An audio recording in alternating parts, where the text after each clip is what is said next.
participants hear me? Give me a thumbs up or down. Okay, awesome. Thank you. All right. So yesterday we started looking at how you can use randomization to give approximation algorithms and in one case a polynomial time algorithms for several different problems. But I promised to you that I would be looking at different ways of coping with NP completeness. And today is mostly parameterized algorithms day. So we're going to be looking at the following setting where your problem is NP complete and you now want to have an algorithm that actually solves all instances of this problem exactly. But now you want to have some idea of which instances are the easy instances and you want to solve those fast. And some instances are the hard instances, and for them you are allowing your algorithm to be slow, and you now want to have some sort of smooth interpolation between the easy and the hard ones. So the example problem is again vertex cover. You saw it yesterday. You've probably, if you've done any sort of parameterized or approximation algorithm, seen it many times before, but let me remind you of what it is nonetheless. So input here is a graph G, and the task is to find a smallest possible vertex set such that every edge has at least one endpoint in the set. So such a set is called a vertex cover, and you're interested in finding a vertex cover of minimum possible size. Now, we will be asking, instead of the optimization question, the decision question. I give you as input a graph G an integer k, and I ask you, does there exist a vertex cover of size at most k? Now, of course, there is a simple n to the k times time algorithm. Just do k-nested for loops that go over all possibilities for this vertex cover of size at most k, and then check whether all edges are covered. With a little bit of work, you can shave off the m, but what we really would like to do is to do much better, right? So this algorithm has running time n to the k, so it's polynomial for every fixed value of k. So again, what we call the slice-wise polynomial, or xp. What we would like is to have the same polynomial for every fixed value of k, for example, linear or quadratic for every fixed value of k, which could be achieved with a running time on the form 2 to the k n squared, or like 2 to the 2 to the 2 to the 2 to the k n cubed, which is called fixed parameter tractable. But of course, we want not just fixed parameter tractable, but fixed parameter tractable with smallest possible f of k and smallest possible n to the c. So turns out that vertex cover has a very cute randomized algorithm. It goes like this. Initially, so S is going to be our solution that we're going to build up iteratively. And initially we set it to the empty set, then chances are your graph does have at least one edge, and then the empty set isn't actually a solution. So as long as your set S isn't a solution, you pick up an edge that isn't covered by S uniformly at random. So out of all the edges that aren't covered by S, pick one uniformly at random. Then pick one of the endpoints of that edge uniformly at random and add that endpoint to your solution and just keep going. Sooner or later, you're going to terminate because in every iteration, you add one vertex to S. And there's at most n vertices. So after at most n iterations, the algorithm will terminate. You'd spend polynomial time in each iteration. So this is a polynomial time algorithm. And when you output S, S is a vertex cover because the while loop condition keeps going as long as S is not a vertex cover. So the only sort of interesting question here is, what is the probability that the output set S is actually an optimal vertex cover? Right. So, all right, let's try to analyze this. let opt be some fixed optimal vertex cover, just like we did for min cut yesterday.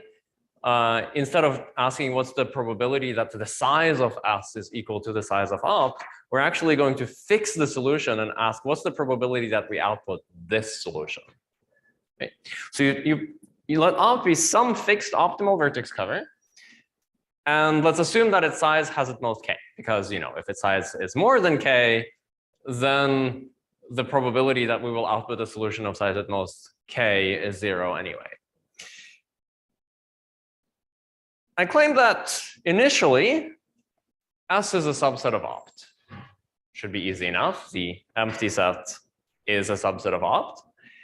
And now here is my claim that in each round, so in each iteration of the while loop, if S is a subset of opt at the beginning of the while loop, then the probability that the new vertex I add to S is in opt is at least 1/2. That's my claim. So if at the beginning of the for loop, S was a subset of the optimum solution, then the probability that the vertex I add to the optimum solution, or to S, is in opt is at least 1/2. Right, so now take 15 seconds and think about it, and then I'd like to hear a suggestion for why that is true.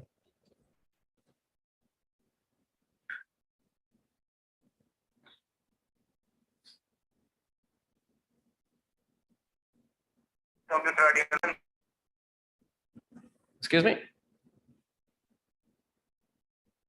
Was that an attempt at an answer or just a microphone mishap?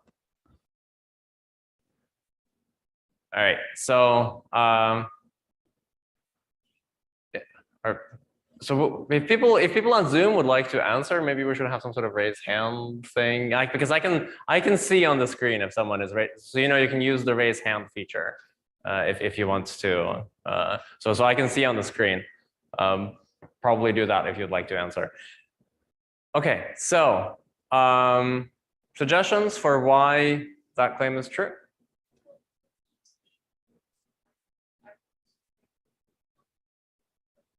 Yes, so for every edge, at least one endpoint is in the optimum solution. And in particular, for the edge that you pick up at random, right, that isn't covered by S yet, at least one of the two endpoints is in opt, right? And therefore, when you pick one of those two endpoints, you pick the endpoint which is in opt with probability at least 1/2. Now notice that for this algorithm, I didn't even have to pick up the edge at random. I could pick up, the first edge on my list. But we're going to look at this algorithm for another problem where we actually care about the fact that we pick up the edge at random. But for vertex cover, you don't even need to pick up the edge at random. You could pick up an arbitrary edge, pick one of the endpoints, and then with probability at least 1/2, if S was a subset of opt before, it will stay a subset of opt after you added it. Okay, but now the size of your set increases by 1 in every round, right? And if the set, if the little s is in opt in every round, then after k rounds, S is going to be equal to opt. Yeah, and that happens with probability 1/2 to the k. So you have success probability 1/2 to the k. So you have a polynomial time algorithm that runs in 2 to the k time. Sorry, you have a polynomial time algorithm with probability 1/2 to the k outputs an optimum solution, right? So now if you repeat this 2 to the k times and keep the smallest solution out of each one of the iterations, then with probability, 1 minus 1 minus 1/2 to the k to the power 2 to the k, which we've already seen is 1 minus 1/e, the best solution that you output will be an optimum solution to the instance, right? So keep in mind success probability Like 1 over success probability is just a factor of your running time. All right. Now here's a problem that you can think about. It's going to show up in the tutorial. We didn't actually ever use the fact that opt was an optimal solution. We could as well have proved this for every vertex cover of size at most k. That's not quite true. An independent set, like if my graph doesn't have any edges, then every set of size at most k is a vertex cover, and there are n to the k vertex covers, right? So there's no way that for any given one of size at most k, the probability that the algorithm outputs that is 1 over 2 to the k. But they're sort of stupid. They're not inclusion minimal. So an inclusion minimal vertex cover is one where no proper subset of it is also a vertex cover. Yeah. So in the tutorial, I'll ask you to prove that for any graph G, the number of inclusion minimal vertex covers of size at most k is at most 2 to the k. Okay. We've already seen a linear programming-based approximation algorithm for vertex cover. Vertex cover is one of those problems that every technique works on it. So it's very nice to use it as an example. This algorithm that we just saw is actually also a factor 2 approximation algorithm for vertex cover. Notice that one run of the algorithm always takes polynomial time, and it always outputs a set S. When we were trying to analyze it in the context of parameterized algorithms, we were asking, what's the probability that the output solution is optimal? That turned out to be 1 over 2 to the k. We could repeat it 2 to the k time to get a 2 to the k time algorithm. Now, if we can only afford polynomial time, we can repeat this a polynomial number of times, and now we can ask the question, well, how good can we expect this solution to be, or the best solution after polynomially many runs of this algorithm? So now let's do this expectation analysis.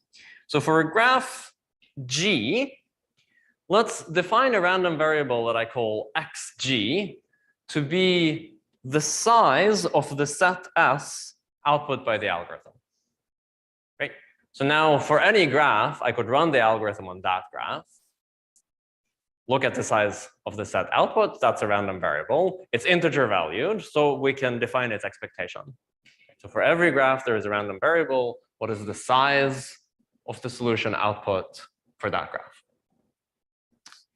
Now, let's define xkn to be the maximum expected value taken over all graphs G on at most n vertices and a vertex cover of size at most k. Yeah. Now, I strictly speaking don't need to take the maximum over all graphs with vertex cover at most k and n vertices. I could have taken the max over all graphs with vertex cover of size at most k, but then I would run into some technical issues. Can someone make a guess on what technical issues I would run into?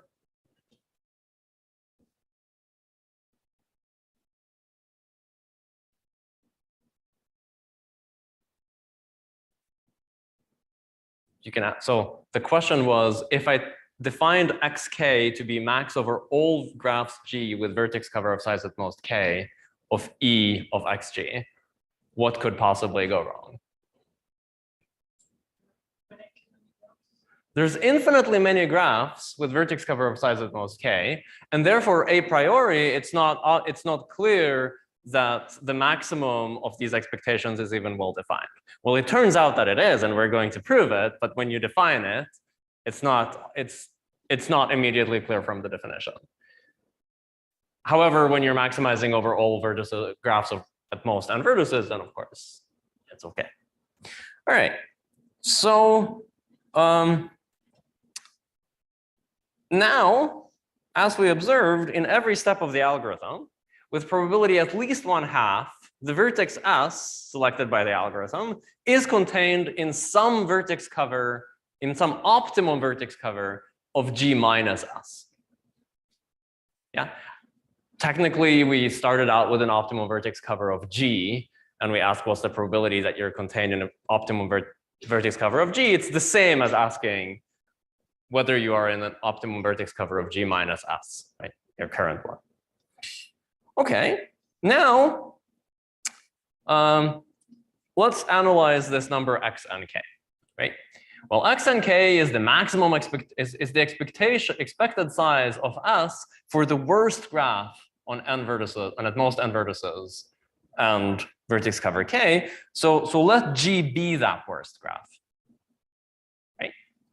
Then let's run the first step of the algorithm on that worst graph. And in that first step, we're going to add one vertex, namely little s, to S, right? Now, that vertex either is in the optimum solution or it isn't, right? It is in the optimum solution with probability at least 1/2, in which case the conditional expectation of the size of the solution is the expected size of the solution when you run it on G minus V, right? Given that V is an opt. And if it's not, it's exactly the same thing, but now you're conditioning it on V not being an opt, right? But now here's the thing. If V is an opt, yes, then G minus V is a graph with at most n vertices and a vertex cover of size at most k minus 1, right?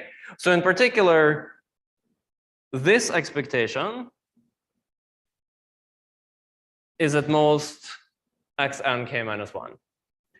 And this expectation, well, G minus V is a graph on at most n vertices, actually at most n minus 1, but I don't care, and vertex cover at most k, because G has vertex cover at most k.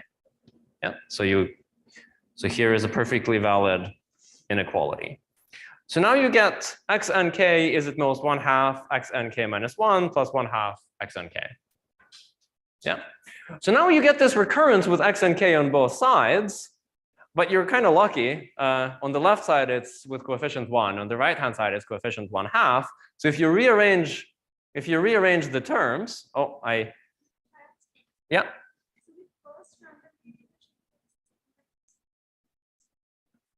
Here, 1 second. Let me first fix one typo in my thing.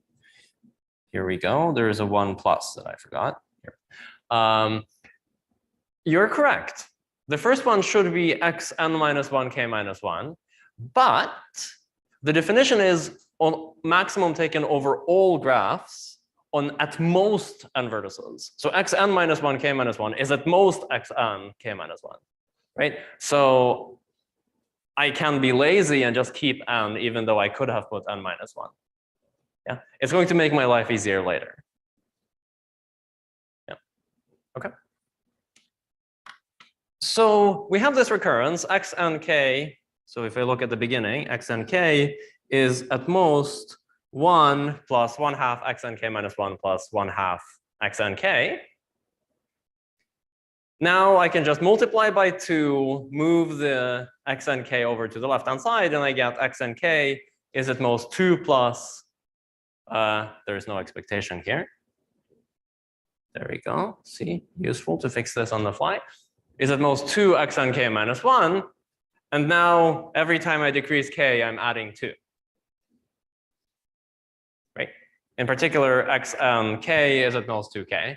And what is x and k? This is the expected output of the expected output on the algorithm on the worst graph with at most n vertices and vertex cover of size at most k. So the expected size of the output is at most 2k. All right. So here is here is a question for the tutorial. Pardon? Worst graph? Well, so we defined x and k, right? We defined x and k here to be the maximum over all graphs on at most n vertices and vertex cover of size k of the expected size of the output s, right? Now, what we proved is for all graphs, that value is at most k, is at most 2k. Right? But that value, so xg, is not the same for all g. So g is the worst graph is the g that attains the maximum. G is the graph such that xg is equal to xnk.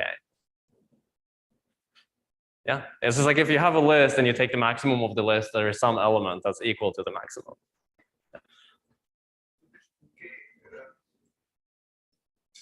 Which 2k?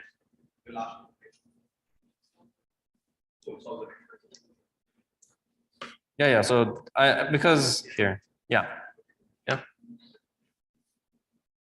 Let's see. Okay, this one isn't dead yet. My pen is dead though. Okay, here we go.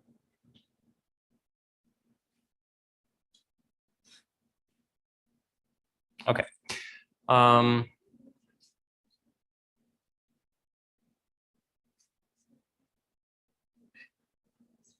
Okay, so the question was, can I go through the definition of x and k again?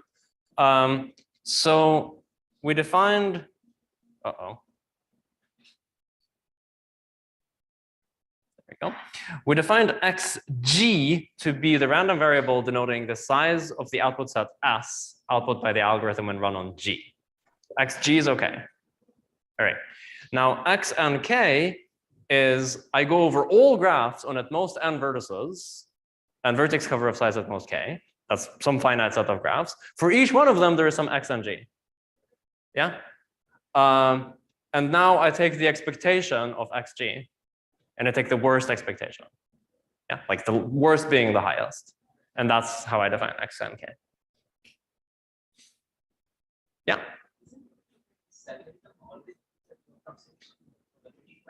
Pardon? That this algorithm, no, because here. It's a good tutorial question.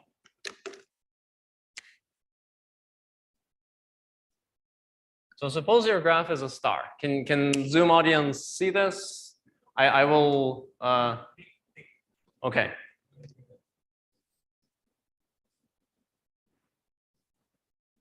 My pen will recover in just a little bit, and then I'll use the iPad again. Okay. So suppose the graph is a star, right? Now, in the beginning, S is the empty set. You pick up an arbitrary edge that isn't covered, and you are unlucky, and you pick this vertex into the vertex cover. Then you pick another edge that isn't covered. You're unlucky. You pick up this edge in the vertex cover, and you continue. And you can, if you're maximally unlucky, you can pick up all the leaves into the vertex cover without ever finishing. And so if you're really, really unlucky, things can go terribly wrong. More questions?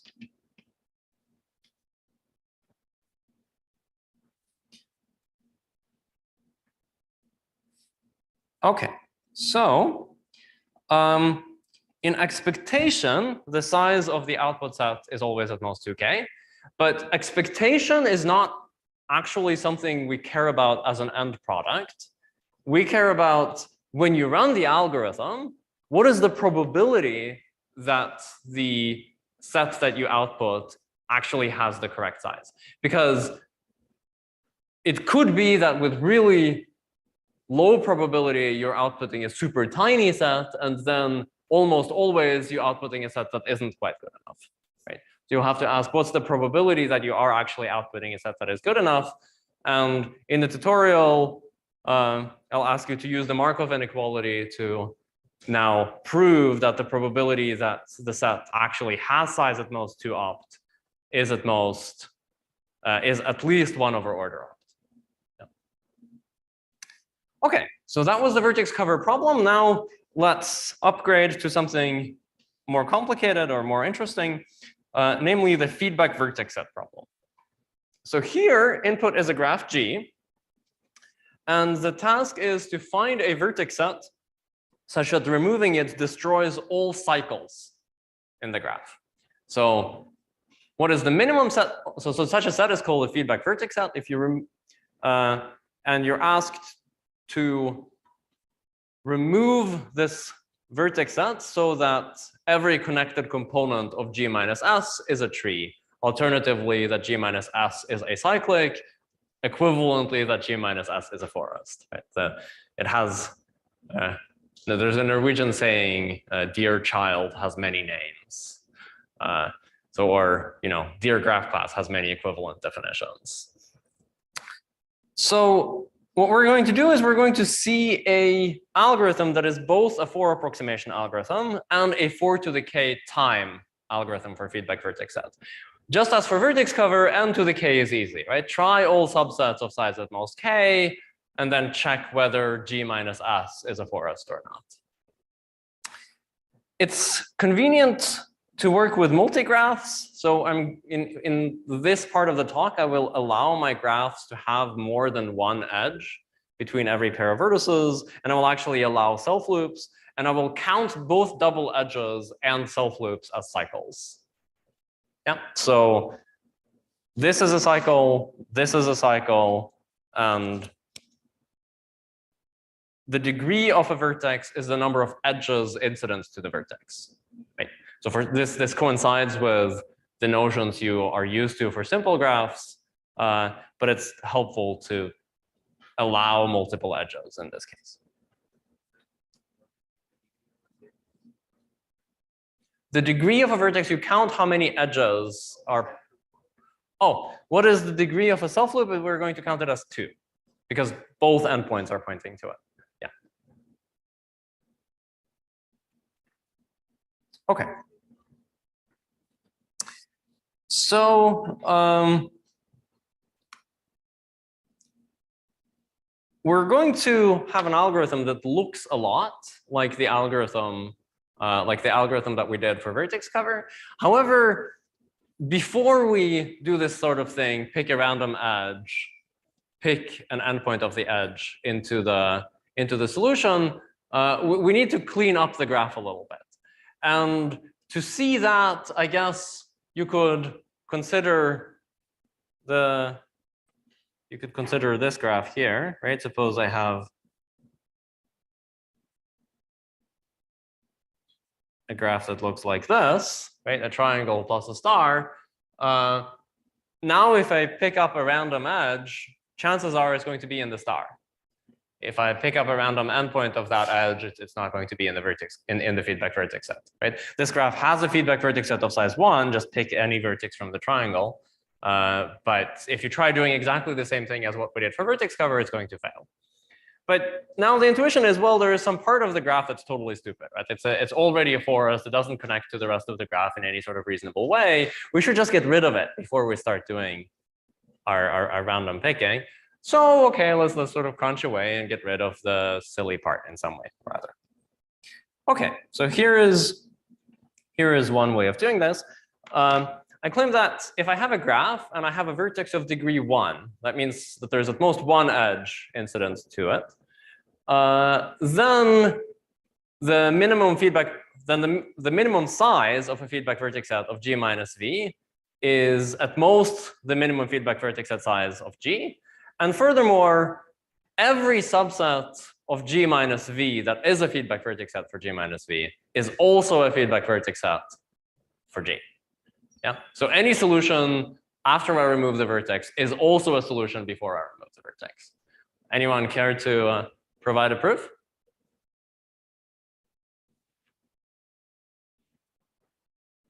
V is not part of any cycle, right? So in particular, any solution to G, I remove V, it's still a solution to G minus V, right? Because you're just deleting more. Now take a solution to G minus V, put V back, suppose there was a cycle. That cycle better go through V, because otherwise it would be a cycle in G minus V minus S. But now that it goes through V, V has degree 1. The cycle has nowhere to go, right? So you can't have a cycle that goes through V. Okay, cool. All right. The next one is, so we found some vertices that you definitely are completely irrelevant. We can get rid of them. Now here's the opposite endpoint. Here's the vertices that you absolutely need to include in your feedback vertex set. So if you have a vertex with a self loop, you better include it, right? Because if you don't include it, there's still going to be a cycle, the self loop. All right, so you pick it, you put it into the feedback vertex set. Then what do? You remove it and you decrease your budget by 1. Not too much more to do there. Okay. Now there's one more situation. You could ask, well, are we already done, right? Like suppose we applied lemma 1 and 2 as much as we could. Is it now true that if I pick a random edge with high probability, it's part of the optimum solution? Yeah, turns out that that's not the case. Here's a graph for which this is not the case.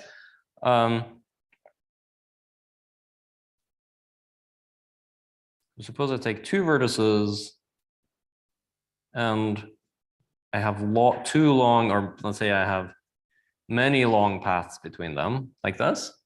Yeah, so here you have lots of degree 2 vertices. What's the size of the minimum feedback vertex set of this graph?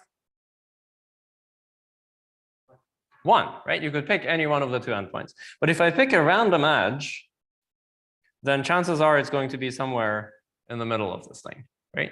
So it doesn't have any self loops. It doesn't have any vertices of degree 1. However, still, if you pick up a random edge, chances are it's not going to be incident to the solution.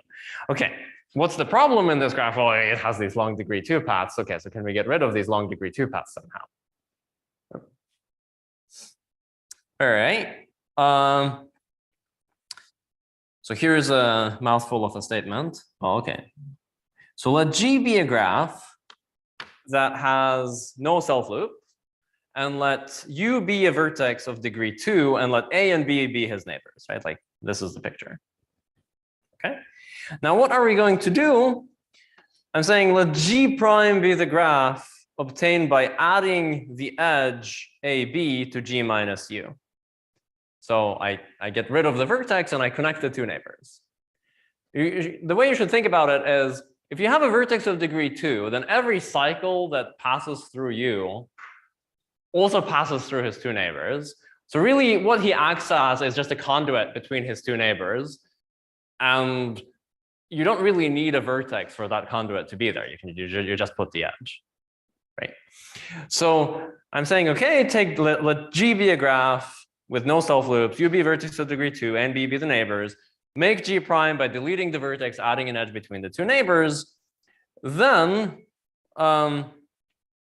we want to say the following. Every feedback vertex set of G that doesn't contain U is still a feedback vertex set of G prime. And every feedback vertex set of G prime is a feedback vertex set of G. Yeah, that's right. So now think, so here are the pictures of what could happen, right? Now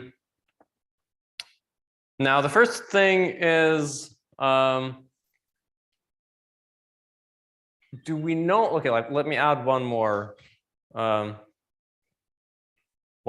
claim. There always exists a feedback vertex set of an optimum feedback vertex set of G that doesn't contain U.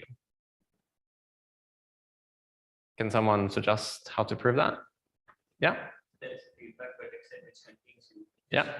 And then you remove U and add vertex. Yeah. So if I remove U, yes, if I remove U from the feedback vertex set,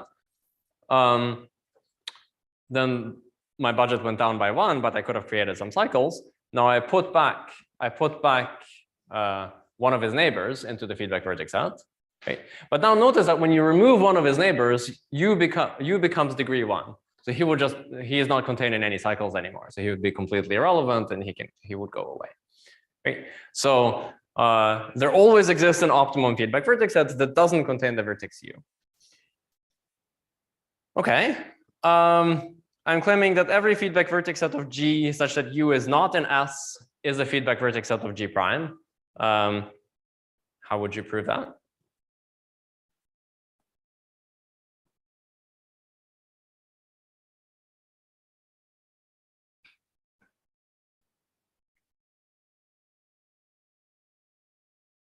Remember the picture, right? G is on the top, G prime is at the bottom. I just took U, I removed it. I'm claiming that any feedback vertex set of G, so the top, that doesn't contain U, so here is G, Here's G prime.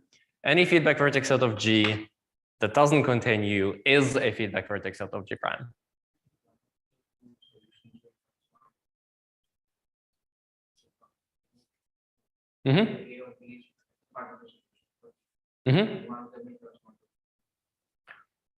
So you're proving. I think what you're saying is correct, but you're proving a different statement that I'm asking you to prove. So the thing that I am asking is prove that every feedback vertex set to the original graph that doesn't contain U is also a feedback vertex set for G prime. Hello? Yeah. Hello. Do you have a? Yes, suppose there's a G which does, then it must it's can We I be heard? We have terrible audio, unfortunately, and so we can't hear you at all. So you can write it in the chat, and then Neil will convey it to me, and I'll continue with the I'll continue here, and then we can get back to you on your idea afterwards.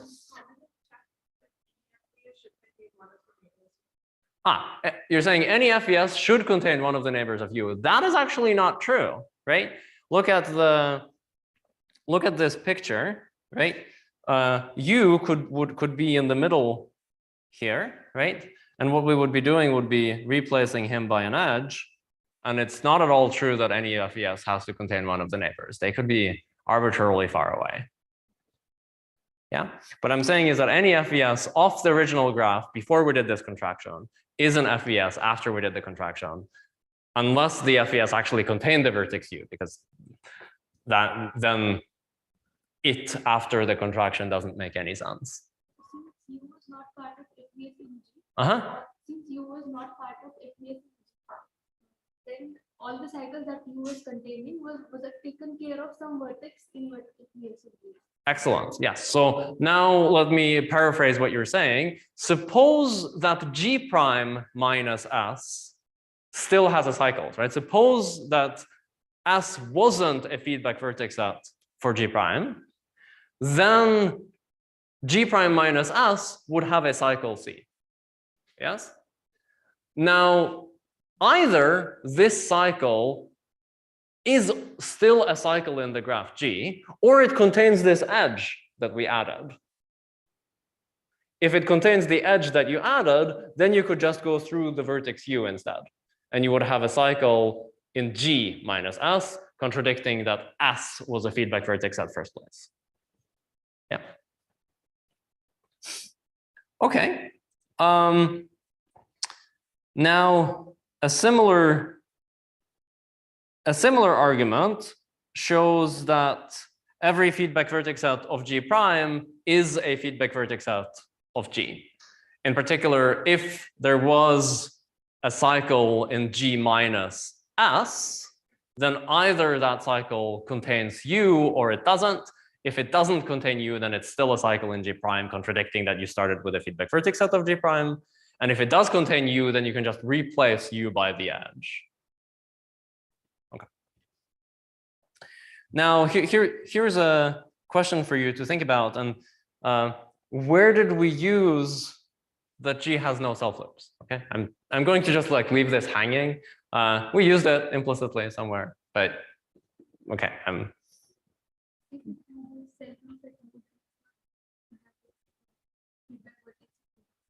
Okay, so that's at least one place. I think that's the only place we're using it. There might be more. So, okay. All right. So where do we get to if we apply lemmas 1, 2, 3 as much as we can? We're getting to a multigraph that has no self loops and minimum degree 3. Right? And now I claim that if you pick an edge uniformly at random, then the probability that at least one of the endpoints is in the feedback vertex set is at least 1/2. That's our lemma. And now you should think that, well, okay, if we can prove this lemma, then we're actually done, because if you have some feedback vertex set, then you can do the vertex cover algorithm. You pick a random edge, pick a random endpoint, and now instead of succeeding with probability 1/2 in every step, you'll be succeeding with probability 1/4. Because the random edge has at least one endpoint in the solution with probability 1/2.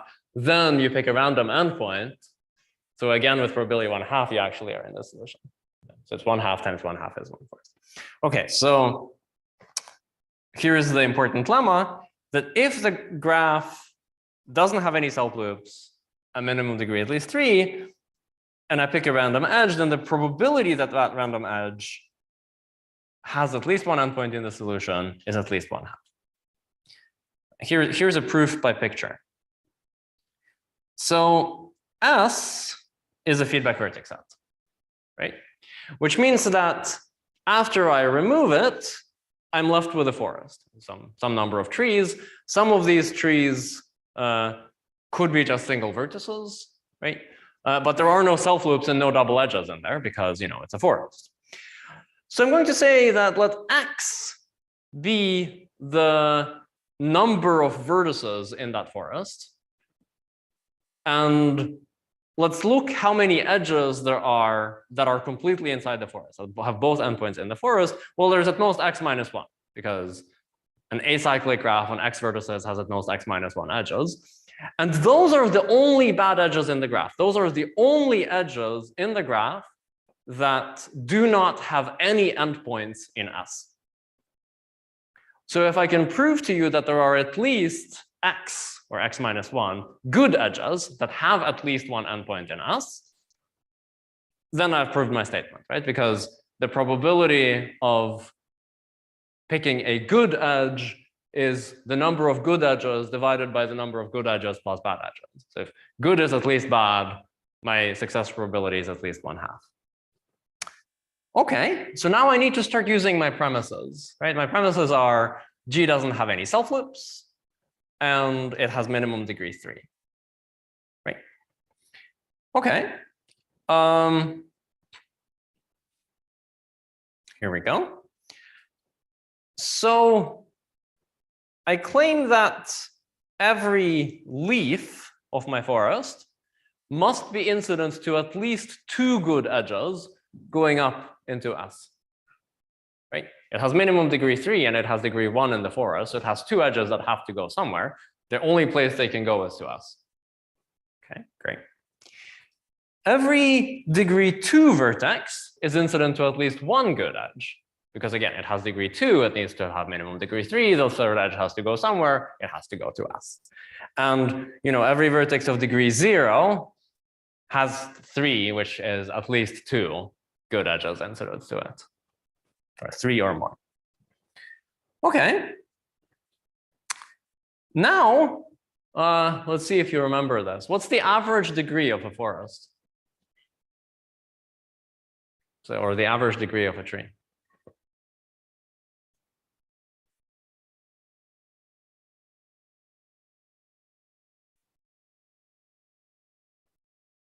Okay, so how many think it's 1? How many think it's 2? A few hands. How many think it's 3?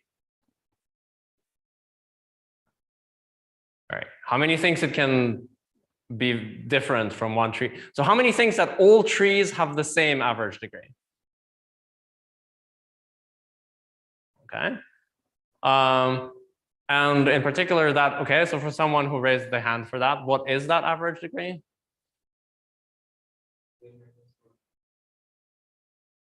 It's 2 times n minus 1 divided by n. Yeah, because the number of edges is n minus 1. So the sum of the degrees is 2 into n minus 1. You divide it by n and you get a number that is very close to 2. So those of you who didn't raise your hand on 2 were actually correct technically, even though my intention was that 2 is the correct answer. The right answer is, average degree is slightly less than 2. Yeah. So what does that mean? Average degree is you're looking at degree of all the vertices, you add them up, you divide by n. If average degree is 2, it means that the number of vertices of degree 1 is more than the number of vertices of degree 3 or more. Yeah, because every one of degree 3 or more pulls the average 1 to the right. Every one of degree 1 pulls it 1 to the left, and it ends up straight on 2. So you need to have at least as many 1s as you have 3s. Right? So in particular, you know, this alternatively, you can prove that in any forest on X vertices, if you take 2 times the number of leaves plus the number of degree 2 vertices, then you're going to get at least the number of vertices of the graph. Yeah. It's exactly the same claim as the average degree of a forest is at most 2. Here you can do induction. You can always add make a forest by adding leaves to a forest. And every time you add a leaf, then you add 1 leaf. So the left-hand side, so the number of vertices increases by 1, right? X increases by 1. The number of leaves increases by 1. So the left-hand side is increasing by 2. But now the attachment of the red vertex could either be a leaf and he becomes a degree 2 vertex, and I subtract 1 from left-hand side, or you put it on a degree 2 vertex who becomes a degree 3 vertex, you also subtract 1. Okay? So every time you add a leaf, you add 1 to the right-hand side and you add 1 to the left-hand side, and things are good. Okay, so that actually proves that the number of good edges is more than the number of bad edges. Why? Because the number of bad edges is X. The number of good edges we got is at least 2 times the number of leaves plus the number of degree 2 vertices. And we just showed that 2 times the number of leaves plus the number of degree 2 vertices is at least X. Yeah, so the number of good edges is at least the number of bad edges. So therefore, when I pick a random edge, the probability that that edge is good is at least 1/2. Okay. So now we have an algorithm. If G is a cyclic, return the empty set. If there exists an empty set, then, you know, run the algorithm recursively on G minus the vertex. Whatever solution gets returned, you add the self-loop vertex to that solution, output that as your feedback vertex set. If you have a degree 1 vertex, well, just remove the vertex, run the algorithm recursively on G minus V. If you have a degree 2 vertex, then construct G prime, run the algorithm on G prime, output that solution. Yeah. Now, if nothing applies, then what you do is you pick an edge uniformly at random, pick an endpoint of that edge uniformly at random, and you run the algorithm recursively on G minus the vertex, and then add the vertex to the solution. And now, okay, this algorithm always returns a feedback vertex set of G. Well, that's just lemmas 1, 2, 3 plus induction, right?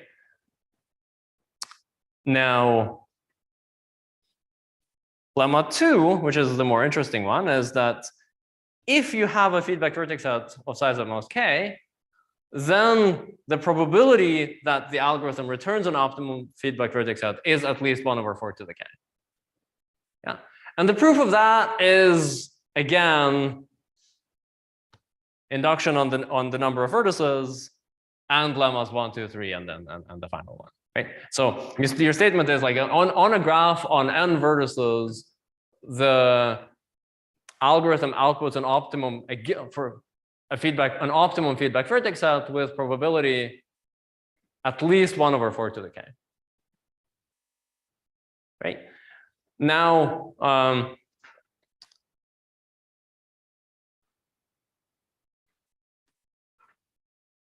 for example, look at the first step, right? Suppose you have a self loop, right? Suppose you have a self loop. Now you remove it. Now you know that by induction, the probability that the algorithm outputs an optimum feedback vertex set on G minus V is at least 1/4 to the k minus 1. And then you output an optimum feedback vertex set to G when you add back V. That is correct by lemma 1. Okay, now go through the motions. I'm not going to do it for the other lemmas.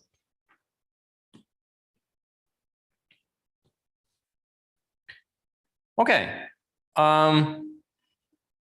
What does this give us? It gives us a polynomial time algorithm with success probability 1/4 to the k. Of course, that gives us a 4 to the k algorithm with success probability 1/2.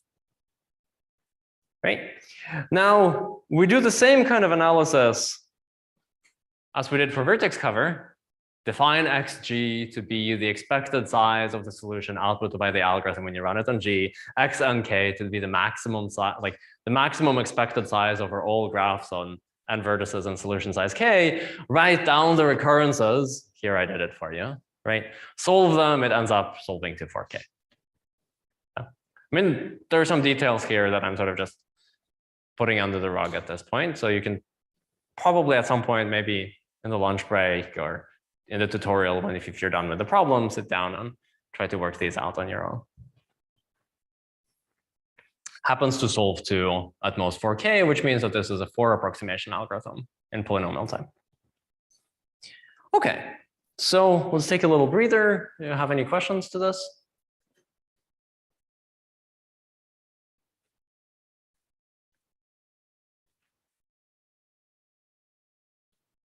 Okay.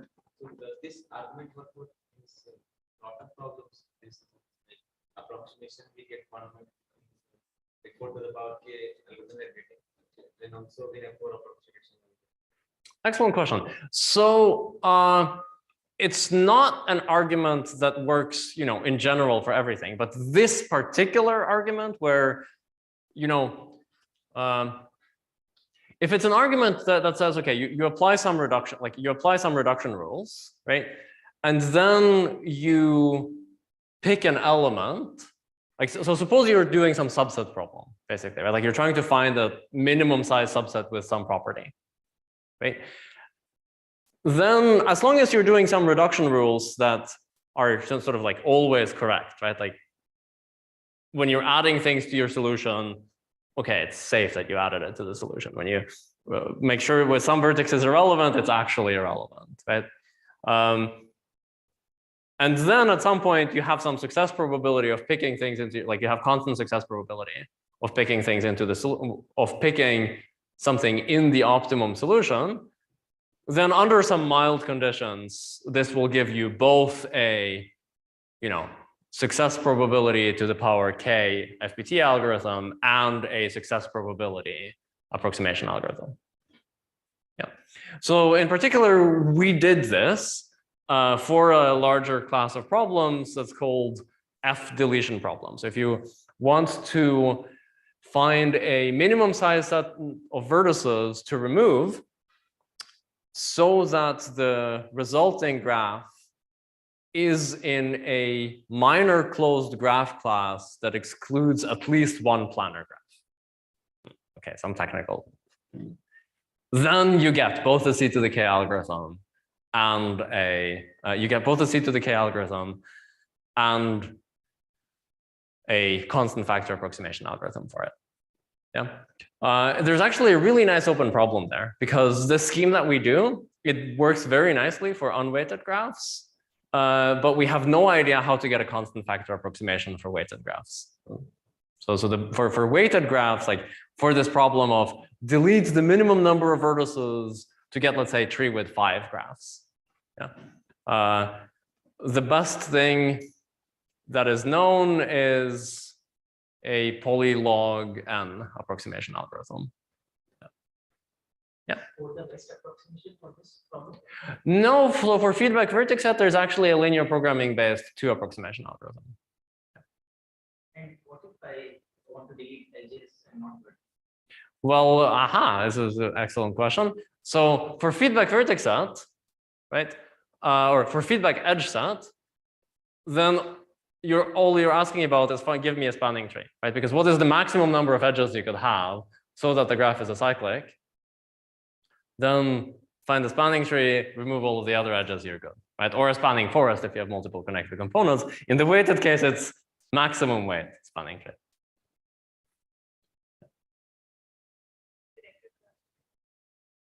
Yeah, for directed, yeah, so for directed graphs, which is, it's completely different from this.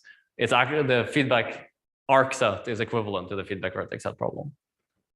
So feedback is it on even graph that's polymetric. On, pardon? Feedback is it. On weighted undirected graphs is polytime solvable, yes. Yeah.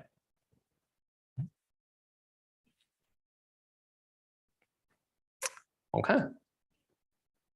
So we have done a little bit of parameterized algorithms, a little bit of approximation algorithms. Now let's look at exact algorithms, right? Like so we've been solving the easy instances of feedback vertex set and vertex cover, like the ones for which the solution is small. But you don't want to solve the easy instances. You want to solve all instances, and you want to solve them better than naive. Okay, so now you have to ask yourself, what is naive? Well, naive is like 2 to the n, right? Try all subsets. Okay, so can we do better than 2 to the n? Okay, so here is an algorithm. Let's say for vertex cover. Given a graph G and integer k, right? I'm now looking for a solution of size k, but k can be as big as n. Yeah, so 2 to the k isn't good enough anymore, because if k is equal to n, this is 2 to the n. Yeah. I'm looking for an algorithm with running time some c to the power n, with c is as small as possible, right? 1.5 to the n, 1.2 to the n, something like this. So what I'm going to do is I'm going to pick some number t less than k cleverly. We'll see what cleverly means in a little bit. And I'm going to pick a set z of size t uniformly at random. Now I have to remember to charge my pen here. Let me do this. Oh, what just happened?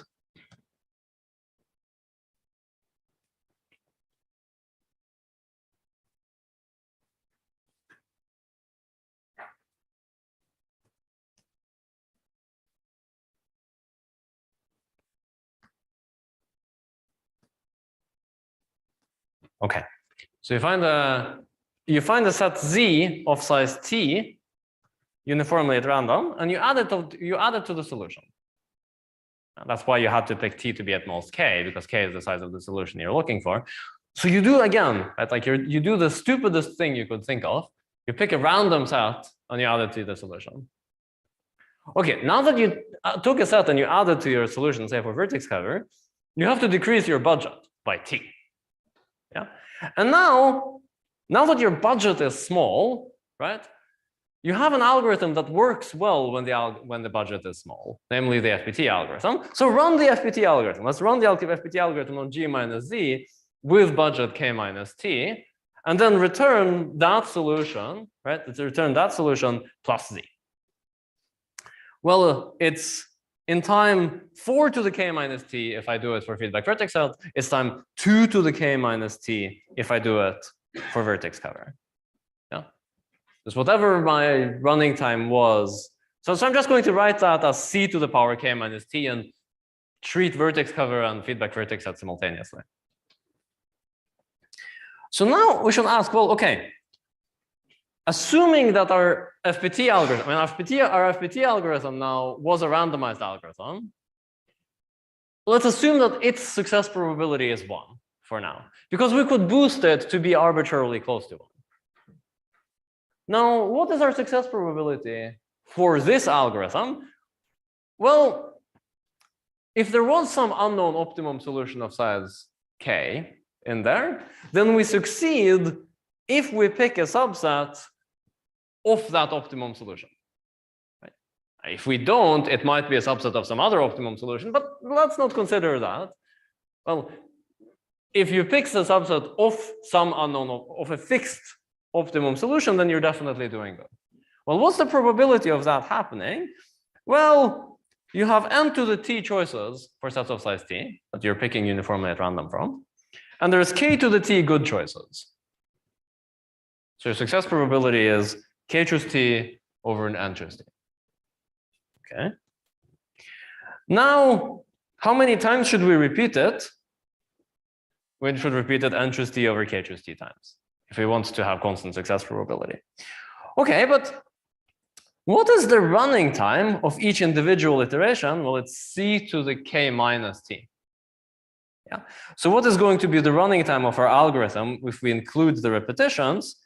It's n choose t over k choose t times c to the k minus t. Yeah. But now here's the thing: we don't know what k and t is. The only thing the algorithm knows is what n is. Right? Well, okay, the algorithm also knows what k is because it's given to it by the input. But I give you a graph g and integer k, and I ask you, does it have a solution of size at most k? Right? If k wasn't given, you could try it you will run the algorithm for every value of k. And for the highest one for which the algorithm, or for the lowest one for which the algorithm succeeds, that's your answer. For feedback vertex at the vertex cover. Okay, so given k and t, sorry, given n and k, which t should you pick?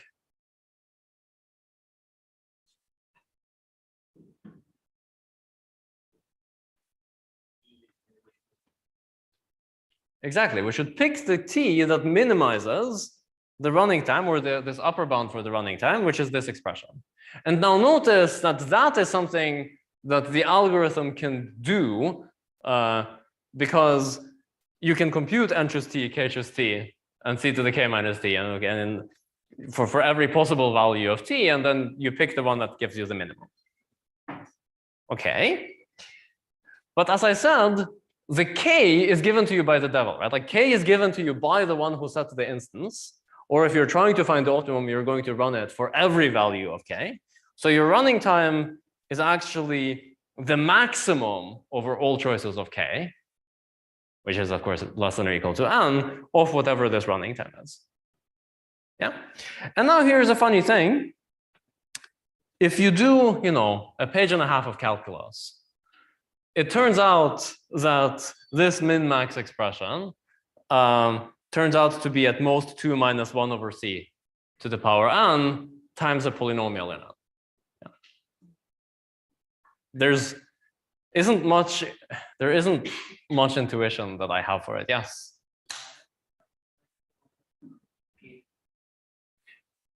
Well, so I want to have a running time which is a c to the n. It's not, so it's not a function of k at all, right? And then for the same n, I could get an input with k equals 1, 2, 3, 4, 5, 6, 7. Right? I don't control what k is in the input. Yeah, which means that the adversary is going to give me the worst k for that n. Yes. And so if I now minimax this expression, I mean, this is just something, this doesn't have anything to do with algorithms, right? This is just n choose t, k choose t, some combinatorics, or like either you throw generating functions or calculus at it, and they figure out what it is. It turns out it's at most 2 minus 1 over c to the n. Okay. Now, what does this mean? It means that we get an algorithm with running time 1.5 to the n for vertex cover, 1.75 to the n for feedback vertex set. And notice that this has nothing to do with vertex cover or feedback vertex set. Like whenever you have some vertex subset problem where where if I've decided that some subset goes into the solution, I can just get rid of it and solve the remaining problem on the rest of the instance. Then whenever you have a c to the k algorithm for finding a solution of size k, you get a 1 minus 1 over c to the n algorithm in the exact case. And for this, so you can get reasonable exact algorithms for lots of problems in this way. So for example, for 3 hitting set, I think still the best algorithm is using the FPT algorithm, and for feedback vertex set as well. Okay, that's actually all I had for this morning. So any questions, comments, counterexamples?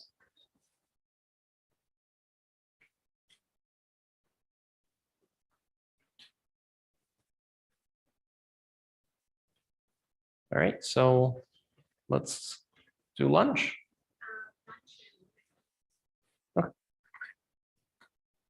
recording ends.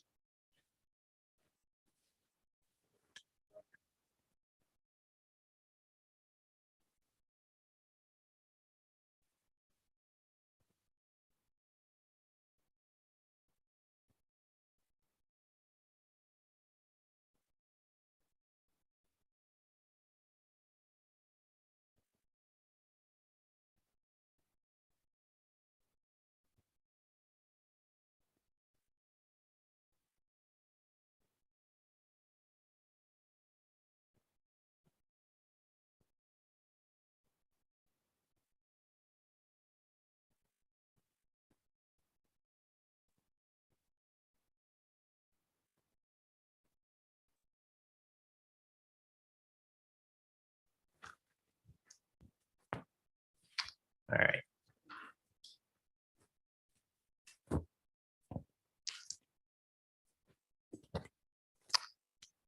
So we're gonna do full-on parameterized algorithms lecture now. So then consider a problem that we haven't considered before. Given a graph G and an integer K, I ask, does G have a simple path on K vertices? So a simple path is just a sequence of K vertices such that every pair of consecutive ones are adjacent and no vertex repeats, right? So if you're familiar with the Hamiltonian path problem, asking for a K path with K equals to N is now equivalent to Hamiltonian path, right? Does there exist a path that visits all the vertices exactly one time? So this is, of course, then NP complete, but for small k, there's an easy m to the k algorithm. Just try all possibilities of k vertices. Is this a path or is it not a path? Well, okay, check. So natural question, is it FBT, right? Can we get an algorithm with running time f of k poly n? And yep, we're going to see an algorithm with this funny running time of 2e to the power k times polynomial n. Pardon? The exclamation point is not part of the running time. Earlier, the naive algorithm, do we need a factorial? Well, no, right? Because if you have k nested for loops, each one of them are trying for a vertex, then you try the first vertex, you have n choices for it. You have the second vertex, you have k choices for it, n choices, right? So it's because n to the k is more than n choose k times k factorial. Yeah. Okay. All right. All right. So step one of our algorithm, we take which just seems like a totally crazy thing to do. So we're looking for a k path, right? G and k is given as input. And we're just randomly color G, and by G, I mean the vertex set of G, with k colors.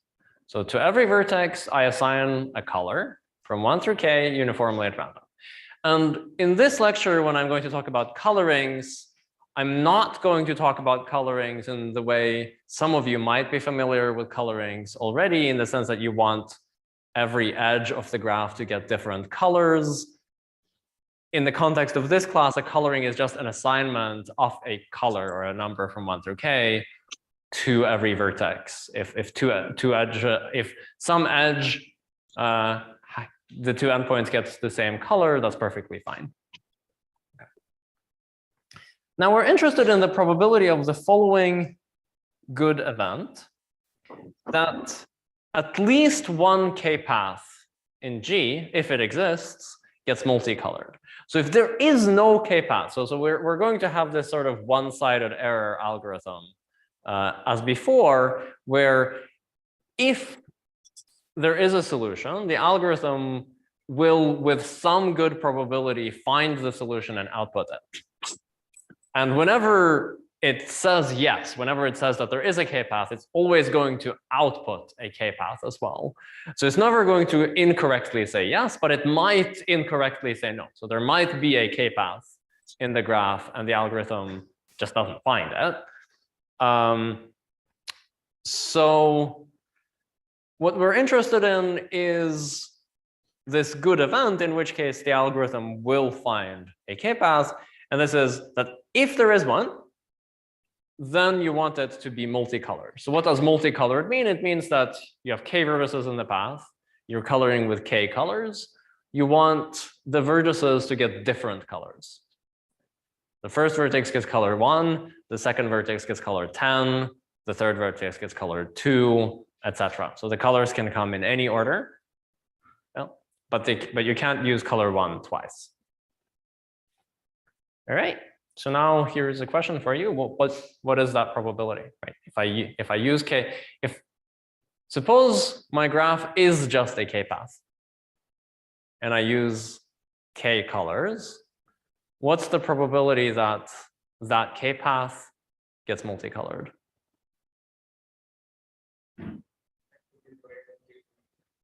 K factorial divided by k to the k, right? It's the number of multicolorings of the path divided by the total number of colorings, possible colorings of the path. So the number of multicolorings is k factorial because you guess the location of color 1, you guess the location of color 2, and so on. So that gives you a permutation. There's k factorial of them, and there's k to the k possible colorings of the k path.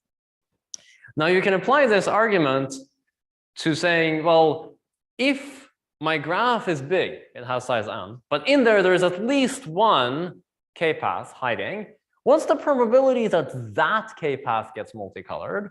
Well, the colors of the other vertices doesn't matter, so it's still k factorial over k to the k, right? Great. But now here is something. So the first observation is easy. It's k factorial over k to the k. And now you ask, what is k factorial over k to the k? And it turns out that it's about 1 over e to the k. Well, first time I saw this, it was like, wait, what? And you can show this either using the Stirling approximation for the factorial, right? Like if you're familiar with that, then this ends up being pretty easy. I'm just going to give a direct proof that this is at most 1 over e to the k. All right, so I'm claiming that k to the k over k factorial is at most e to the k, and I'm going to do it by induction on k. Oh. Your screen sharing ended unexpectedly. You need to reboot this device. Let's see.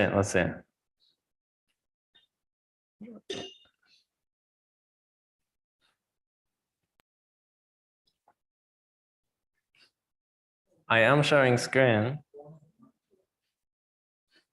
It says you are sharing screen, but okay. All right. I'm claiming that k to the k. I want to claim that k factorial divided by k to the k is at least 1 over e to the k. In other words, I want to prove that k to the k divided by k factorial is at most e to the k. All right. Let's prove it by induction on k. All right. 1 to the 1 divided by 1 factorial is 1 over 1, also known as 1, which is less than e to the 1, which is e. Okay, good. All right, so now for the inductive step, well, k to the k over k factorial. Now I want to compare it to k minus 1 to the k minus 1 over k minus 1 factorial. So, we do the thing that we always do is you multiply and divide down by the thing we want to compare it with, right? So it's k minus 1 to the k minus 1 divided by k minus 1 factorial times k minus 1 factorial over k minus 1 to the k minus 1 times k to the k over k factorial. Okay, good. Right.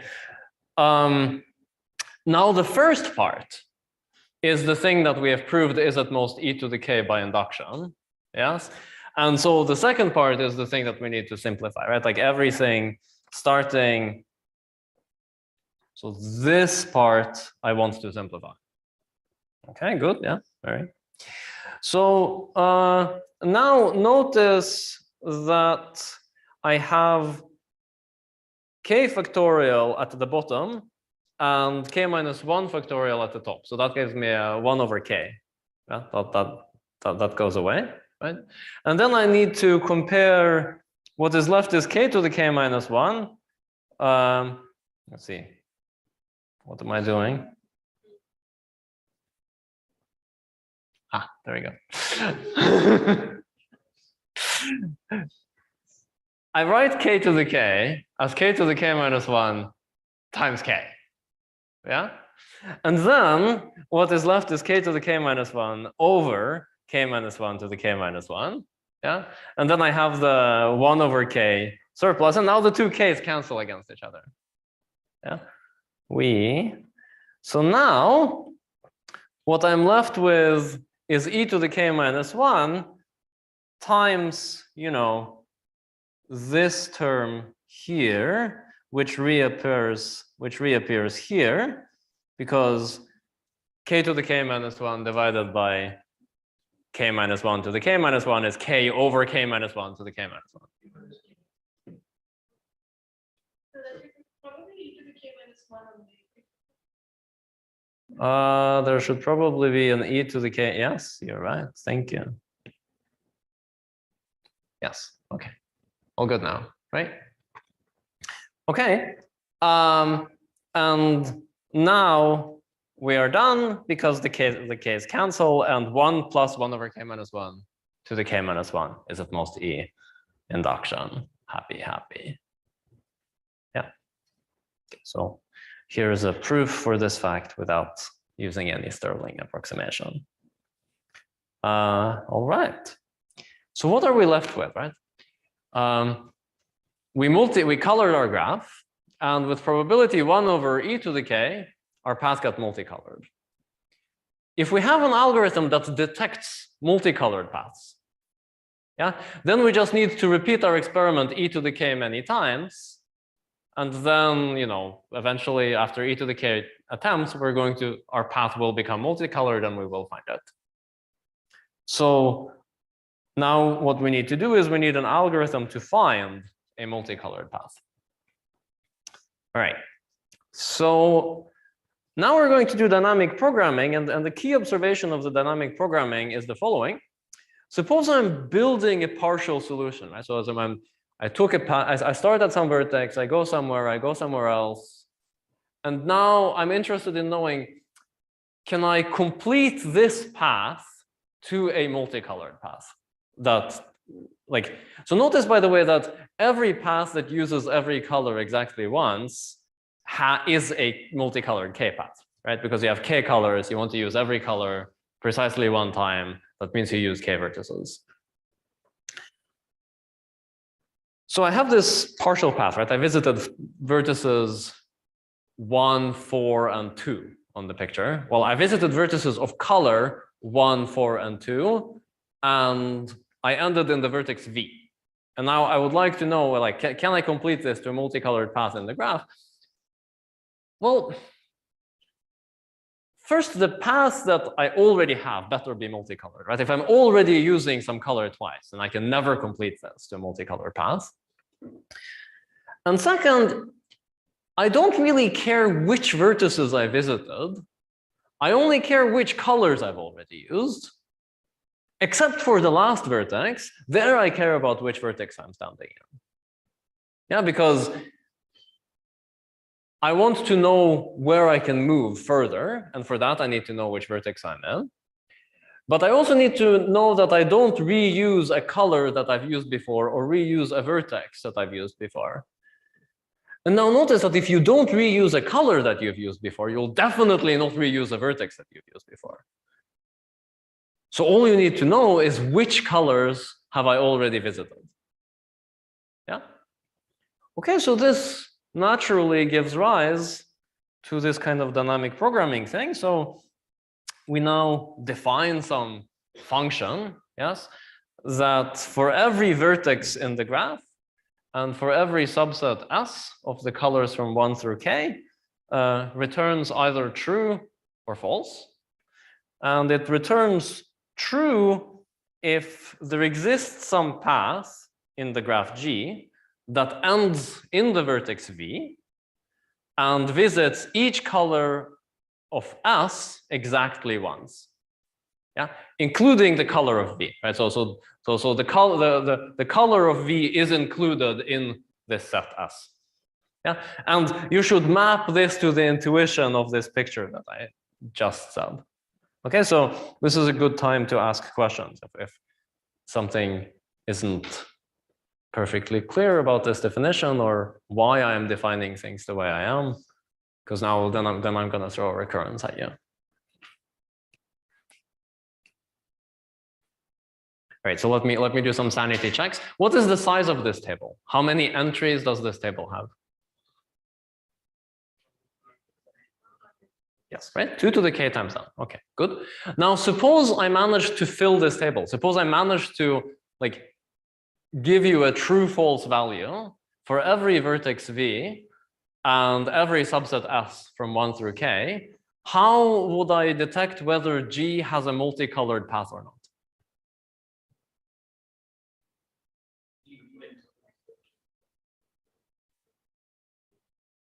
Yeah, right. So I set S to be the set of all the colors 1 through k, and I just try for every possible start or end vertex V, and I ask, well, is T of V comma S true for any choice of V? If it is true for at least one, then I know that there is a k path. Excellent. So now all I need to do is I need to compute this TVS, right? So there are some silly base cases. So for example, if S is just a single color, which is the color of the vertex V, I should say true, right? Because the one vertex path that starts and ends in V satisfies the requirement. Now, if V's color isn't in S, I should say false, because there cannot be a k-path. Well, a k-path that ends in V will definitely use V's color, and therefore it cannot use the colors in S precisely once. Okay, I should have written in the definition here, right, when I'm saying if there exists a path ending in V using each color in S precisely once and no other colors. Right? This was implicit in my definition, and I thought this is how you understood it, but I didn't write it, so let me write it. And no other colors. Right. Okay. Now we're good. Okay. And now we get to the interesting part of this recurrence, which is that suppose our set contains the color of V, but it's not a singleton. Right? So that means that if there is a path that ends in V and uses each color in S precisely once, it's not just the vertex V, right? It starts somewhere else, does something, and then eventually ends in V. Yeah. Well, then you know that this path has a second to last vertex, right? It's the vertex that you visit right before you visited V. Let's call that vertex U. That vertex better be in the neighborhood of V, because you went to V from it. And then you know that the part of the path from the beginning until you visited U was a path that used all the colors in S precisely once. It ends in U, and it doesn't use the color of V, because it uses the color of V exactly once when it visits V. Yeah. So in particular, we now proved one. So you know when you have a equality between two Boolean things, right? How do you prove that two Boolean values are equal? You prove that A implies B and B implies A. Yeah. So we now proved left-hand side implies the right-hand side. If there is if the left-hand side is true, then there exists a path that ends in V and uses every color of S precisely once. Take that path, take the prefix of the path up to the second to last vertex, it ends in U, then or of T of U, S minus col V now has to be true, because for that choice of U, it is actually true. Now, in the other direction, if there is some U, so that there is a path of length, or that uses each of these colors precisely once, then I extend that path with V, and I do get a path that ends in V and uses every color in S precisely once. Okay, so that's. Now, as we've already observed, the table has size n times 2 to the k. It takes order n time to compute the table, given that I know the values of the previous. So why does this recurrence not cycle? Right? Like why can I turn this into an algorithm, and why so that when I'm trying to compute TVS, I can assume that these values have already been filled into my table. Exactly, because the cardinality of S strictly decreases, right? So I can fill in the table for first S being the empty set. Well, I don't care about S, the empty set. For S being equal to singletons, there the base case applies already. And now whenever I fill the table in for a particular S, I can assume that for all smaller S's, it has already been filled in. So the total time this takes is order 2 to the k times n times n. Yeah, and actually, if you're careful, you can think about that. The time to fill in the table for a vertex V is proportional to the degree of V. So rather than getting a 2 to the k n square, you could get 2 to the k n plus m if you're a little bit careful, but I'm not going to do that. Okay, so we have an algorithm whose running time is 2 to the k n square. Success probability is 1 over e to the k. Success probability is 1 over running time, right? So our actual running time is 2 to the k times e to the k, also known as 2e to the k, which is something like 5.4 to the power k times n squared. All right. Now, here's an interesting thing. These algorithms are actually used quite frequently in computational biology, where you have some giant host graph and you're looking for some pattern that represents some biological structure. I will not pretend to know computational biology and or what this means. I just know that it is being used. And in particular, people are often not only interested in knowing, does this pattern exist? You also want to know how many of them are there. Yeah. So if I give you a graph G and an integer k, I would like to know, well, how many k paths are there in this graph? And again, there is a naive naive n to the k algorithm, right? Just try all possibilities and see if it's a k path. And the algorithm that we made for detecting a multicolored path actually works for counting multicolored paths. In particular, suppose we changed our table like this. So instead of a true false value for TVS, I'm telling you let TVS be a number, which is the number of paths that end in V and use every color in S precisely once. Yeah. Now 0 in this table corresponds to false in the original table. Non-zero in this table corresponds to true in the original table. So now the recurrence ends up being that TVS is 1 if you just have a singleton color, which is the color of the vertex, because there is just one path that uses its own color once. If it's 0, if the color of V isn't the color you're allowed to use, and otherwise, well, you have to sum over all of the possibilities for who the second to last vertex could be. And for each choice of the second to last vertex, you can look up in the table how many paths there are that end in that vertex and use each of the remaining colors precisely once.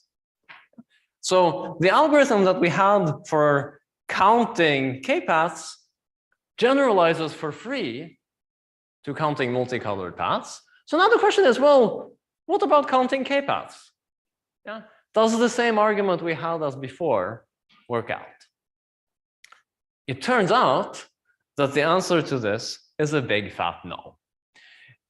In particular, it's possible to show that if you could count k-paths in time f of k poly n, then you could also count k-cliques in time f of k poly n. So this is a weird situation where for k-cliques, it's hard both to find them and to detect them.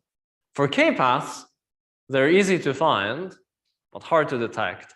An even more striking example is k-matchings. They're polynomial time to find, but polynomial time to find, but hard to count. But okay, I mean, okay, this is bad news. We can't count them. But that is only because we insist on getting the exact number of k-paths. Like suppose you want to know the number of, down to the last bit, okay, then you're in trouble. But what if you are okay with roughly knowing it? Yeah, and you know, in biology applications, you could imagine that the exact number isn't that important, right? You'd like to know, roughly how many there are of them. Plus minus 1% doesn't make a big difference. Okay, so now the question is, well, maybe we can 1 plus minus epsilon approximately count them in time that is proportional to 1 over epsilon, or 1 over epsilon squared, times some FBT in k. Yeah? And this is exactly what we're going to do.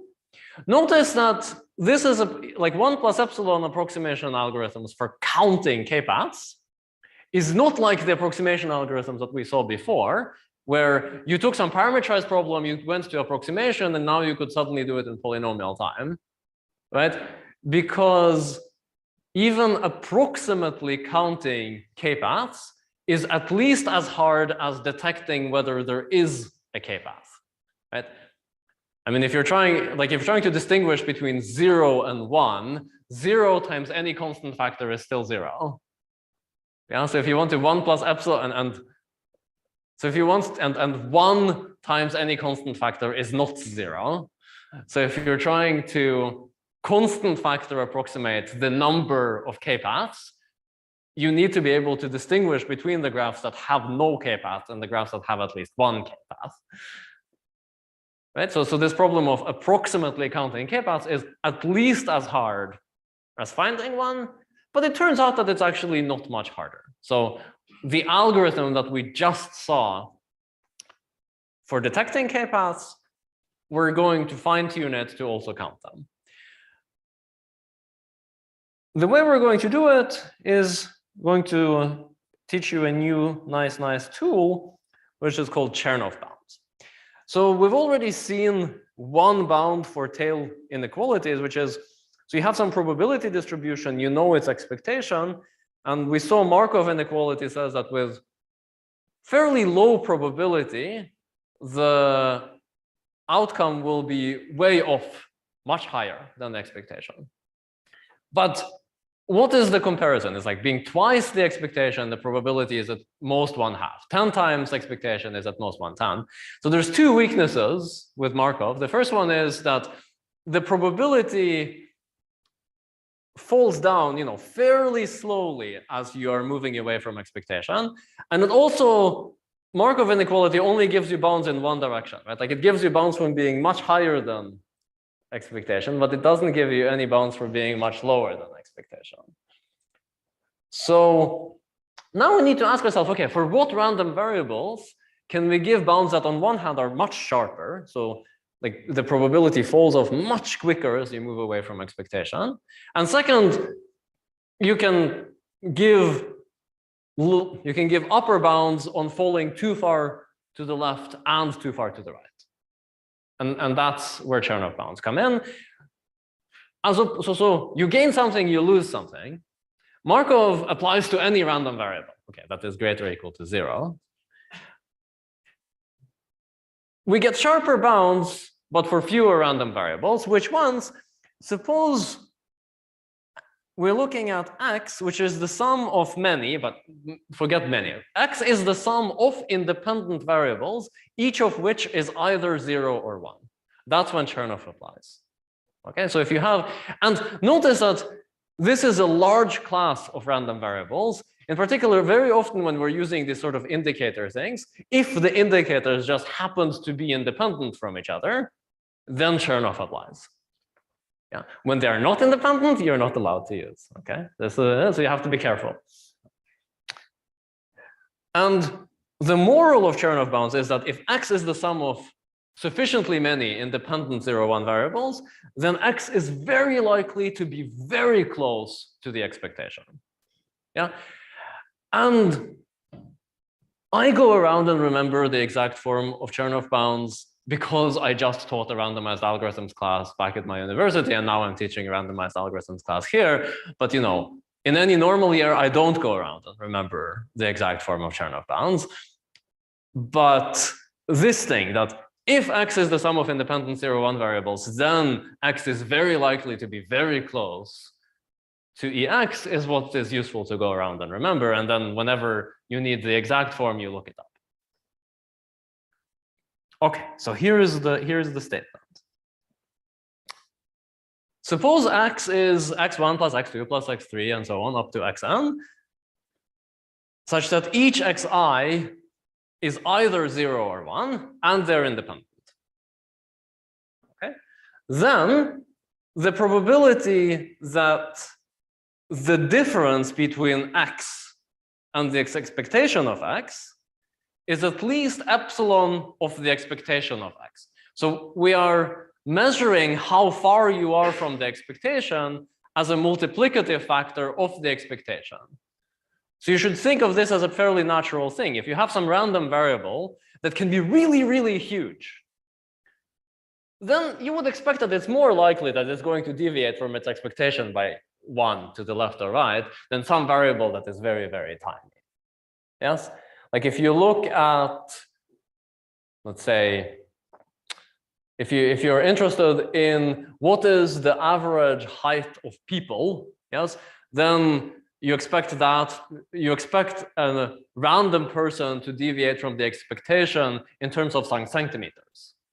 If you take the average height, or if you pick a random mountain and you compare it to the expectation of a height of a random mountain, then you expect it to deviate from expectation like much more than some centimeters. So this is why in Chernoff bounds, what happens is that we're measuring the deviation from expectation in terms of the number of expectations, where of course that number can be fractional. It can be 0.1. Yeah. So what this says is that the probability of deviating from expectation by 0.1 expectations is 1 over something that is exponential in the expectation itself. So this is a probability that is extremely low. Yeah, but then as the 0.1 tends to 0, you see that in the exponent you get this epsilon squared. So 0.1 you would then get 1 over 100. So you now would be exponential in expectation over 100. Yeah, so the closer you are to expectation, the weaker bound Chernoff is going to give you, right? Like this thing is going to be closer and closer to 1. Okay, so I've spoken enough about it. I think the only way to get any intuition of what is going on is try to apply it a few times and see what happens. Okay, now there's another variant of Chernoff bounds that is extremely useful, and that is that sometimes we don't exactly know what the expectation is, but we have some, yeah. Are there any conditions on n? There's no conditions on n. Yeah. So there's sometimes we don't know we don't know what the expectation is, but we have some lower bound and some upper bounds. Let's see. No, I'm back. Okay. You have some lower bound and upper bound on it, and you would like to use that in your Chernoff bounds. And it turns out that suppose if you have an upper bound on the expectation, mu h, then the probability that you are above mu h by at least epsilon mu h is inverse exponential in mu h, which is really, really useful because now you're saying that if you're comparing the draw of the random variable with some number that is much bigger than expectation, then that probability is inverse exponential in that big number, as opposed to the expectation. So that's like a very useful property of this variant of the Chernoff inequality. Okay, so I threw two inequalities at you. Let's apply them to count k-paths. All right, so here's the algorithm. The algorithm looks very much like the algorithm for detecting k-paths. I'm just going to go over, I'm going to repeat something t times. We're going to pick t cleverly, and we're going to see exactly what it is in a little bit, based on k, n, and epsilon. So I'm shooting for a 1 plus epsilon approximation algorithm. The bigger epsilon is, the bigger I should pick t. Oh, sorry. The smaller epsilon is, the bigger I should pick t, right? Because the smaller epsilon is, the more accurate I have to be. So I should be willing to spend more time in order to be more accurate. All right, I repeat t times and I do the following thing. I take a counter, which is like how many multicolored paths have I found so far? Initially it's 0. Then in each iteration, I pick a random coloring of the graph. And then I count how many paths are multicolored by that coloring, because I can count it exactly. And I add it to my counter. So I've done some iterations, I've picked some number of colorings. Every time I counted how many multicolored paths did I find, and I added it all up. And then in the end, I return a times k to the k over k factorial times 1 over t. And I claim that this number will be really, really close to the true number of k-paths in my graph. And now I should ask, why, right? Where did the k to the k divided by k factorial times 1 over t come from? Well,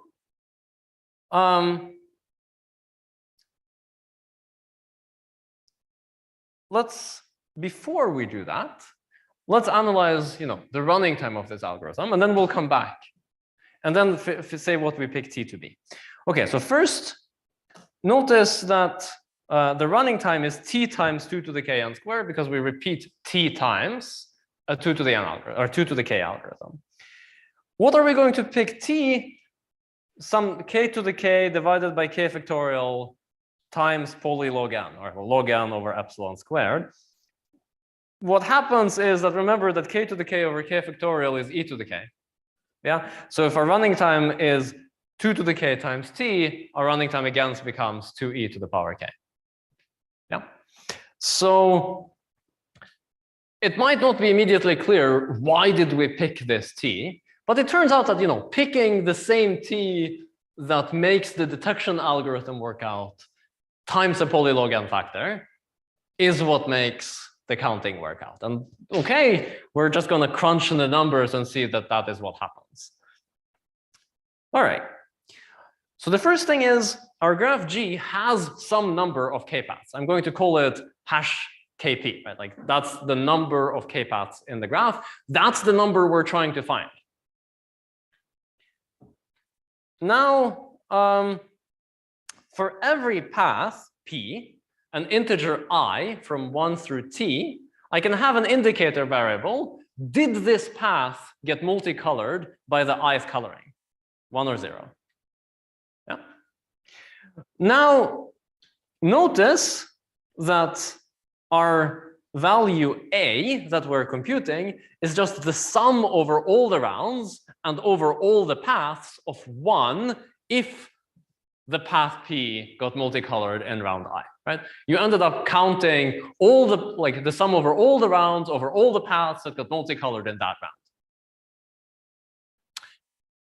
Now you can reorder the summations and pull out one path and see in which round did this path get multicolored, right? And then I'm just going to say that xp is, the number of times that the path p got multicolored, also known as the sum over all the rounds of 1 if the path got multicolored in that round. Okay. Now you have to think, well, we have a random process, right? This a depends on the random process, which means that a is a random variable, right? what can you do to a random variable? We can compute its expectation, right? Now, what does linearity of expectation tells us? Well, A is just the sum over all of the xpi's. So the expectation of I is the sum of the expectations of xpi's. And now all we need to do is we need to ask, what is the expectation of a single xpi? Well, that's just the probability that the given path gets multicolored. So that's k factorial over k to the k. Yeah? So this is nothing but the sum over all I goes from 1 to t and the sum over all p of k factorial over k to the k, right? Which is t times the number of k paths times k factorial over k to the k. Yeah? Pardon?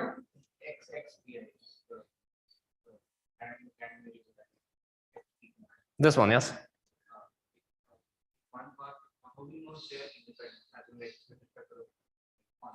That's the black magic of linearity of expectation. Linearity of expectation doesn't need things to be independent. They aren't independent. Yeah.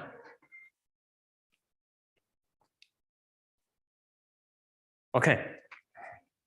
So now notice in this sum, right, what are we doing? We're going over all rounds. We're going over all paths.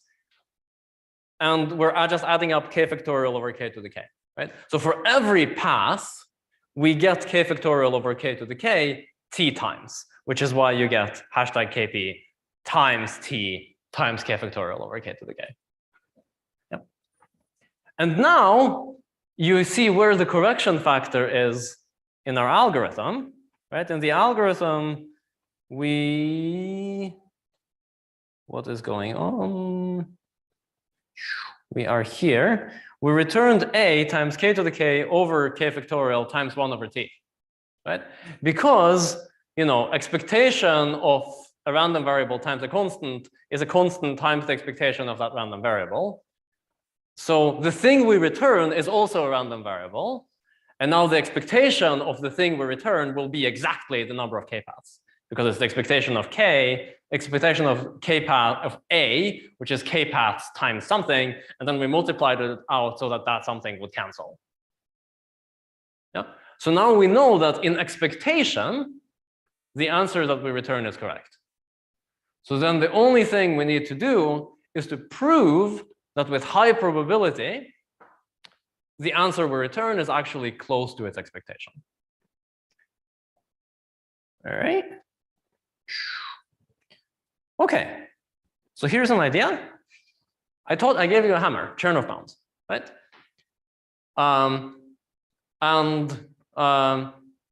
A is a sum of a bunch of 0, 1 variables. So I want to apply Chernoff bounds and use that to upper bound the probability that A is very far from its expectation. Now this doesn't work. Why doesn't it work?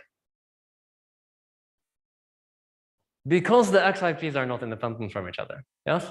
So here it comes back to bite us. Yeah. But I can do something funny. For every path P, the XIPs for that P are independent, because if I fix a path, whether that path is multicolored in one round is totally independent from whether it's multicolored in the next, right? So now I ask, well, what is the expectation? What is the expected number of rounds where a given path P gets multicolored? Well, that's just the number of rounds times k factorial over k to the k, because in each round it gets multicolored with probability k factorial over k to the k. And xp is a sum of independent 0, 1 random variables. Therefore, Chernoff bounds apply. Okay, boom, apply Chernoff bounds on it and say that the probability that you're at least epsilon away from your expectation is at most 2e to the minus epsilon square exp divided by 3. Yes, but now we calculated what exp was. So that's t times k factorial over k to the k, right? We just replaced this by that. Good. And now it becomes apparent why we chose t the way we did. T is, you know, k factorial over k. Let's see, where did I put this?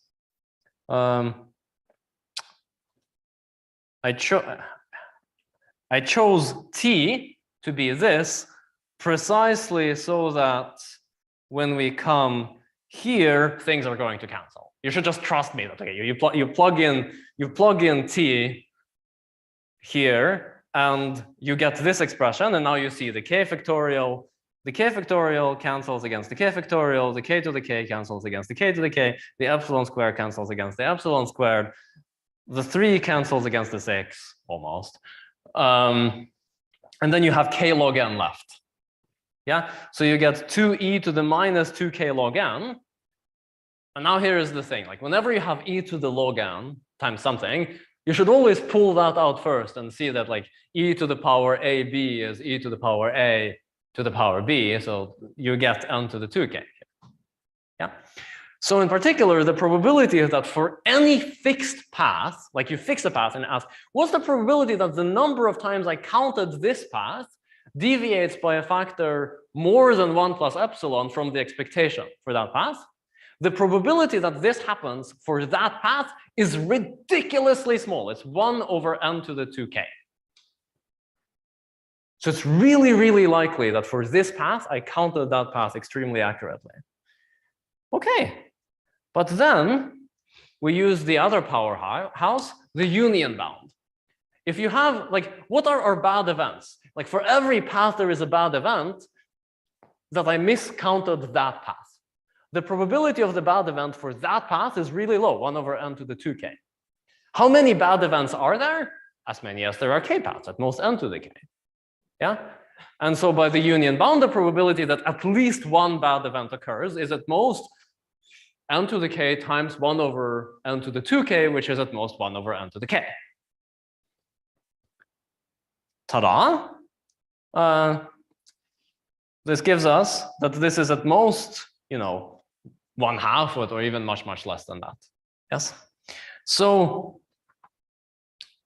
what does that mean? If none of the bad events happen, then I counted every path close to the expectation, but then A is just the sum of all of the XPs. That implies that A is close to its expectation.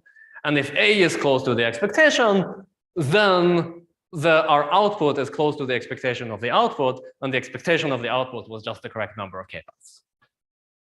Yeah. And we're done. Yeah.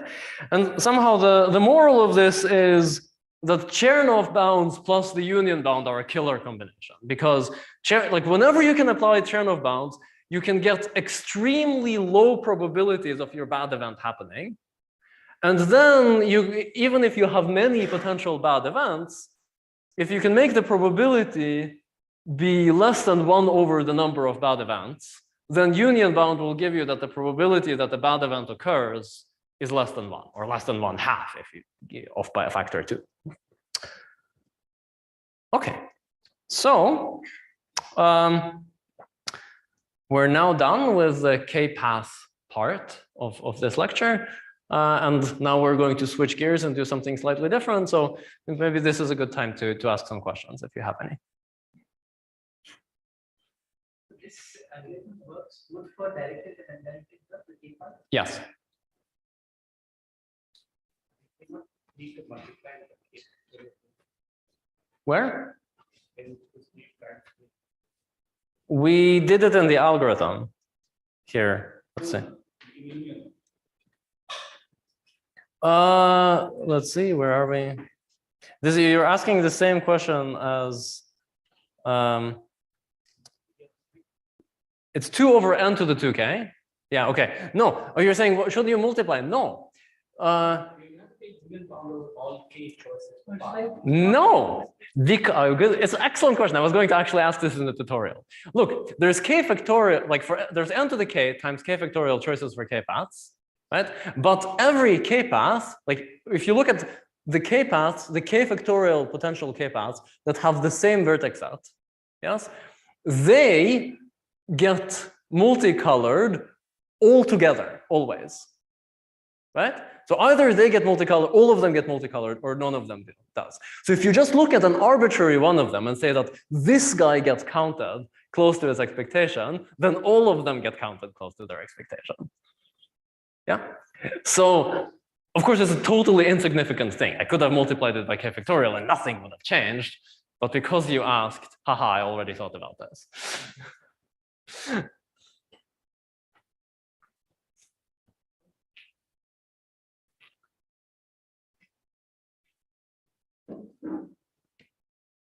Okay, no more questions, then we can freeze out. If you fell off during the last part, we're now going to do something completely different, so you can wake up again for the next 20 minutes or so.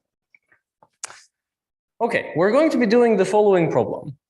I give you a graph G, an integer k, and I want to split the graph into two parts so that each part individually is dense and there are few edges between the two parts. On the picture, I wanted to split it into three parts. Yeah. So I formulated this in this weird and technical way. I give you as input a graph G and integer k, and I ask you, does there exist a D cluster graph H such that the symmetric difference between G and H is at most k? Okay, let's unpack this. A D cluster graph is a graph that has precisely D connected component, and each one of them is a clique. Yeah, so that's what the D cluster graph is. The symmetric difference between two graphs on the same vertex set, that's the triangle, is just all pairs of vertices that are edges in one graph but not the other. Right? So non-edge in one and edge in the other. So one way of thinking about this is, can I partition my graph G into D parts such that in every part I pay 1 to change the non-edges to edges, and between every pair of parts I pay 1 to change edges to non-edges? Yeah. So if D is equal to 3 for this graph, then the three different colors here would be my three clusters. Yes, and the corresponding graph H would be these three, and here are the edges that I would pay for. Yeah, so the ones that are edges in G and non-edges of H, or edges of H and non-edges of G. Turns out that this is a problem that's NP complete already for D equal to 2. It's kind of surprising that already trying to find a partition of my vertex set into two parts where I have to pay for all the edges that cross the cut and for all of the non-edges on the inside, this is already NP complete. Maybe this is not too surprising given that max cut is already NP complete, but at least if you start thinking about it, it sounds kind of wild, but okay, it works out. So what we're going to see is we're going to see an algorithm for this problem that is not only an FPT algorithm. It's not only is it f of k times poly n, it's sub-exponential. When I say sub-exponential, I mean it's sub-exponential for every fixed D. So I'm going to think of I want to have 2 clusters or 3 clusters or 5 clusters. So now I have 3 types of numbers, like the size of input n, that's large. My parameter k is medium, and the number of clusters is small. Yeah, so the number of edits I'm about to make is something small compared to n, but big compared to the number of clusters, which is like 2 or 3.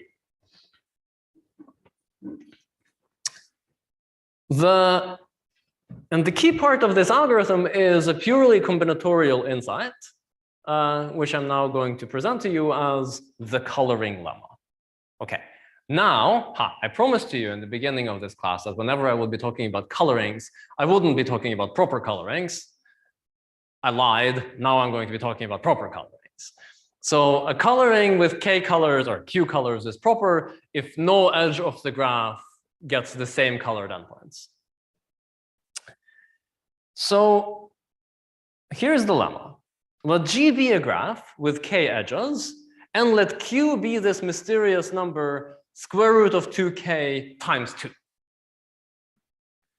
I claim that then if I color G, the vertices of G, uniformly at random with q colors, then the probability that G is properly colored is at least inverse exponential. And okay, I didn't put the value here, and because I forgot what it was, I'm not going, oh, sorry, okay, I'm going to put like 1 over 2 to the square root k, which is of course is wrong.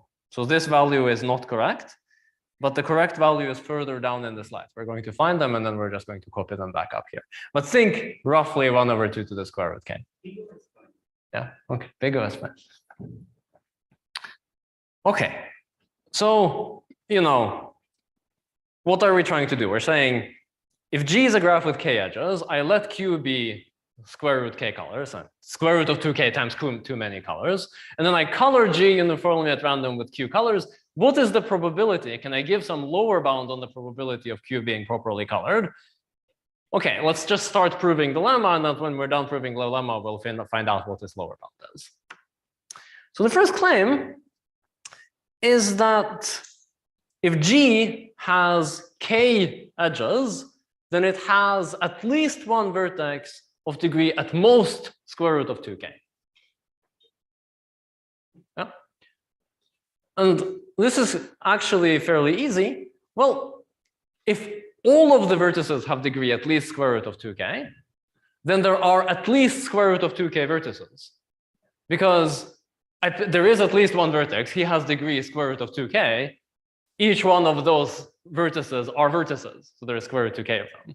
And each one of them has degree at least square root of 2k. So the sum of all degrees is, you know, square root of 2k times square root of 2k, which is 2k. And it's actually greater than that, because every vertex has degree strictly more than square root of 2k. Yeah? But what is the sum of all of degrees? It's 2 times the number of edges. G has k edges, so the sum of the number of degrees is 2k. Oh, 2k, strictly bigger, 2k. Oops, contradiction. Yeah, we just proved that 2k is strictly bigger than 2k. That can't happen, right? So our initial assumption is false. So G does have at least one vertex of degree at most square root of 2k. Okay, but then if I take this vertex and I remove it, yeah, I get a graph that still has at most k edges. So there is still a vertex of degree at most square root 2k. If I remove that vertex, I still have at most k edges. So I get another vertex of degree at most square root k in the remaining graph, right? Like after, like I look at the degree of the vertex after I remove the previous vertex. So in particular, I can keep removing vertices that have degree at most square root 2k at the time that I removed them, which is known as the degeneracy of the graph. So the graph is square root of 2k degenerate. What this means is that there is an ordering of the vertices from left to right so that every vertex has at most square root of 2k edges to the right. Yeah, that's what degeneracy is, and that's exactly what we just proved that you have, right? You keep removing vertices, like the ordering is the order in which you removed the vertices in this process. Okay, now we're ready to prove our coloring lemma. Remember that we're proving, we picked something like square root of 2k times 2 colors, and we're randomly coloring G with that many colors. And we're asking, what's the probability that we got the proper coloring? Well, here we go. So let's color the vertices. We can color we're coloring the vertices with Q colors uniformly at random. So it doesn't matter in which order we're assigning the colors to the vertices.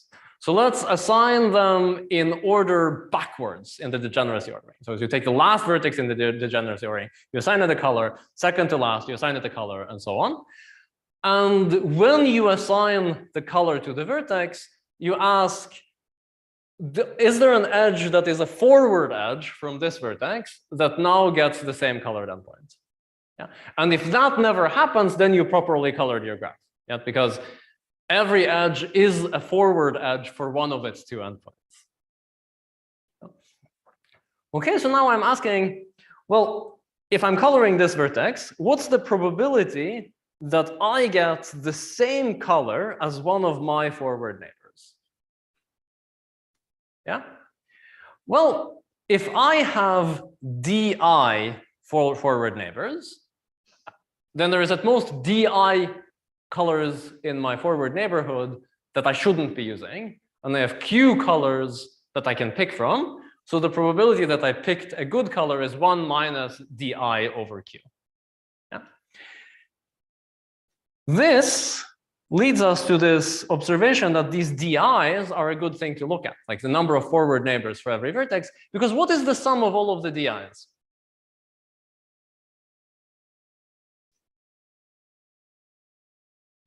It's the number of edges, it's k, right? You count every edge once, not twice, because you only count it from one side. Okay, so now we're interested in what is this product of 1 minus di over q. Yeah, and this is where you would like to use the inequality and say that this is at most 1 minus e to the power something. It doesn't work because you want the inequality in the other direction. You want to prove that this is at least something.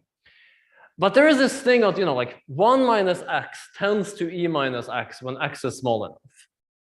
Yeah, and the useful version of that is that when x is at most 1/2, then 1 minus x is at least 4 to the minus x.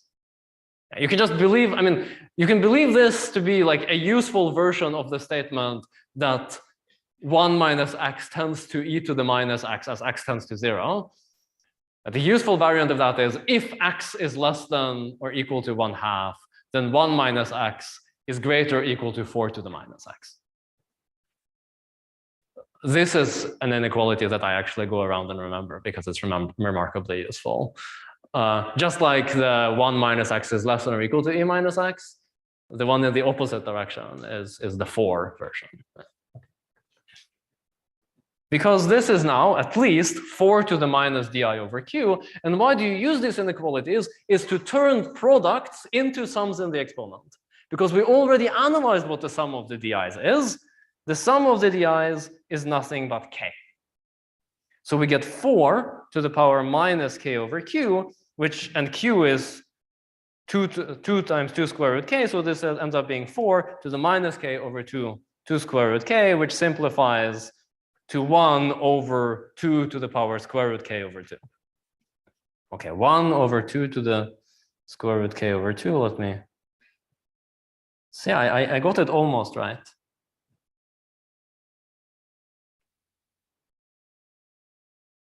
This is 1 over 2 to the square root k over 2. Yeah. Okay. All right. Cool. Okay, so now we're fairly close to done. Here's our algorithm for declustering. Okay. So let's think d equals 3 or something, right?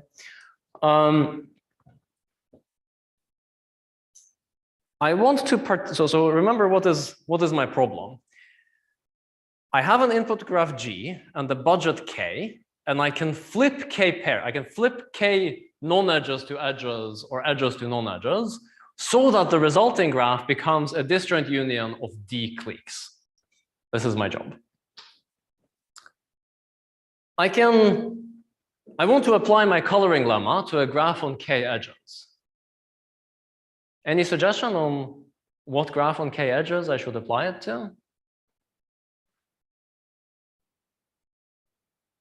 Like, is there a graph on K edges that is implicit from this problem definition?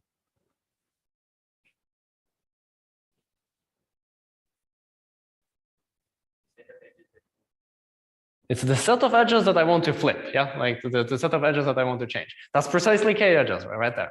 I can think of this as a graph. I don't know what this graph is, or the algorithm doesn't know what the graph is, but the coloring lemma doesn't care. This is the important thing. Yes? If I color a graph uniformly at random with Q colors, then the probability that this graph gets multicolored is whatever the coloring lemma says, and that is independently of me knowing whether that graph is there or not. Yeah? So let me take the vertex set of G and color it with Q colors. And with probability 1 over 2 to the square root K, the solution graph got properly colored. So what does this mean? This means that I have this Q, which is, roughly square root K many colors. And I know, and if I look at each of the Q color classes, like the guy's colored 1, the guy's colored 2, the guy's colored 3, I know that there is no solution edge that is inside that color class. What does that mean? It means that I'm not allowed to flip any pair of vertices inside color class 1, inside color class 2, inside color class 3, and so on. Okay, so what does then that tell me of G induced by color class 1? Like what does G, what if I just look at the graph G induced by the color class 1, what does this graph look like?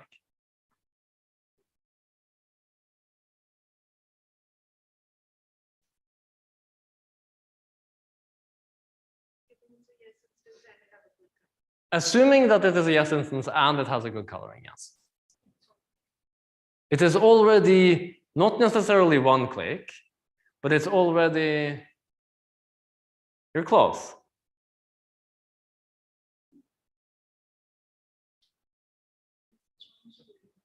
It's already a disjoint union of clicks. Again, you're close.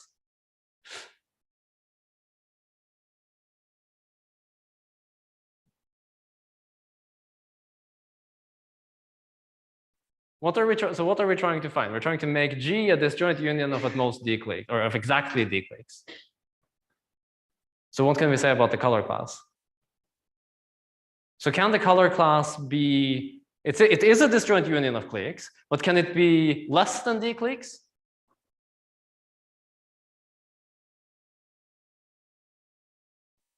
Yes, right? Because the other clicks can it be more than d clicks?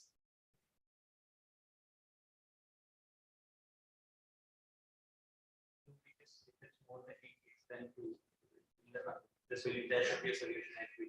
Exactly, right? If there were more than 2 clicks, more than d clicks in color class 1, then at least 2 of them have to be together in the solution, and you can't put them together because you're not allowed to flip any non-edges to edges.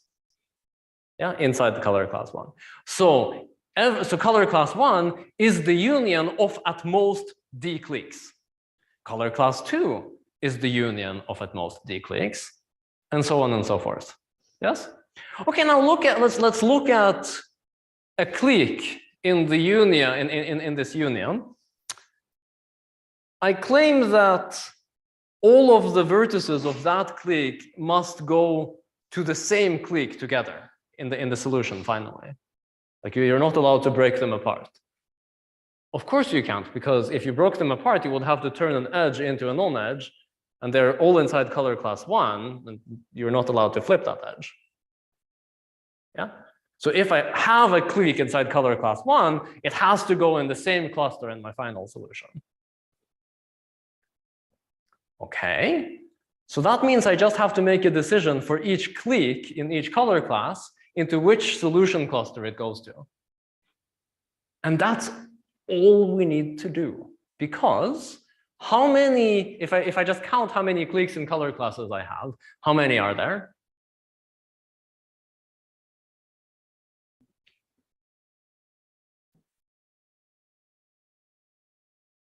At most d per color class, d into q. There's at most d into q of them. And remember, q is like square root k. Yeah? Q is like 2 times 2 square root k or something. Q is basically square root k. Okay? And for each one of these cliques, how many options do I have for where they should go? Well, d options. Yeah? So if I just guess where each one of them goes, it becomes d to the power dq. And d to the power dq is d to the 2 square root k. Done. So I have an algorithm with running time d to the d square root k. Success probability 1 over 2 to the square root k. Success probability is 1 over running time factor. So it's still something like d to the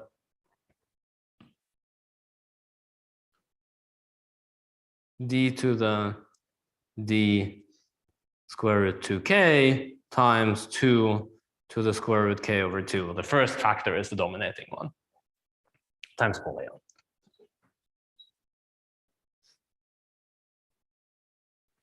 Okay, so as you see, I have a comment here. Probably stop here. I won't because I have another 10 minutes. Let me give you. Or I actually have another 20, but I'll go only for another 10. Let me give you 10 minutes more of preparation for the tutorial. There is another nice problem to which this coloring lemma approach applies, which is feedback arc set in tournaments. So let me tell you what this problem is. So what's a tournament? So suppose everyone in this room plays a round of chess against each other, but you can't draw. So there's always a winner and a loser. Now you draw an arrow from the loser to the winner, let's say, right? And then you want to rank the players from best to worst, such that if you're higher ranked, you always beat the ones that are lower ranked than you. Okay, you can't do that, right? If A beats B, B beats C, C beats A, oops, doesn't work.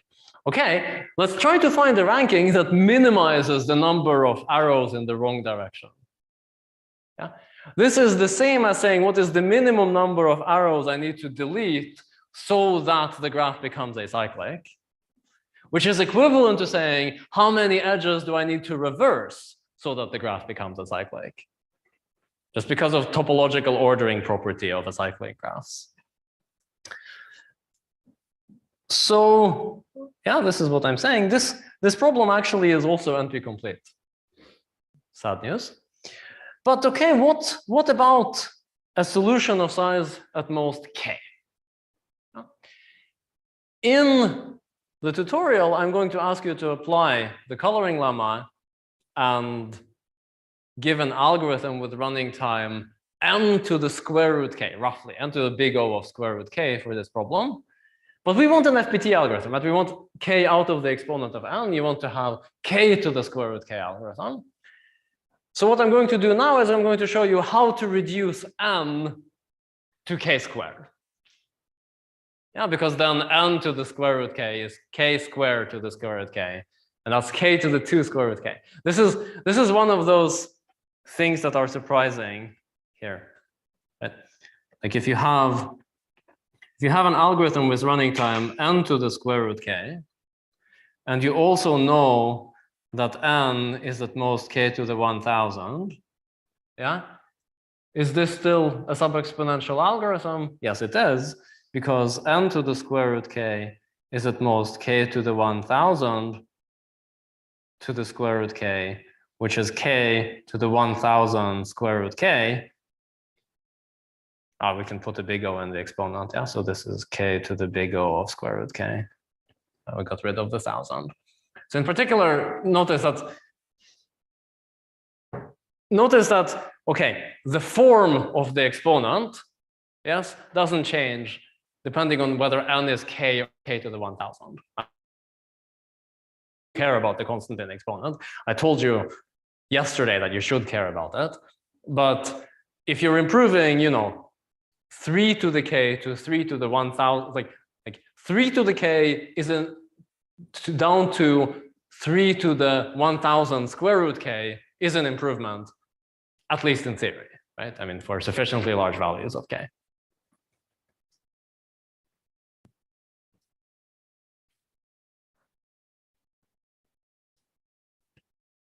All right, so come on.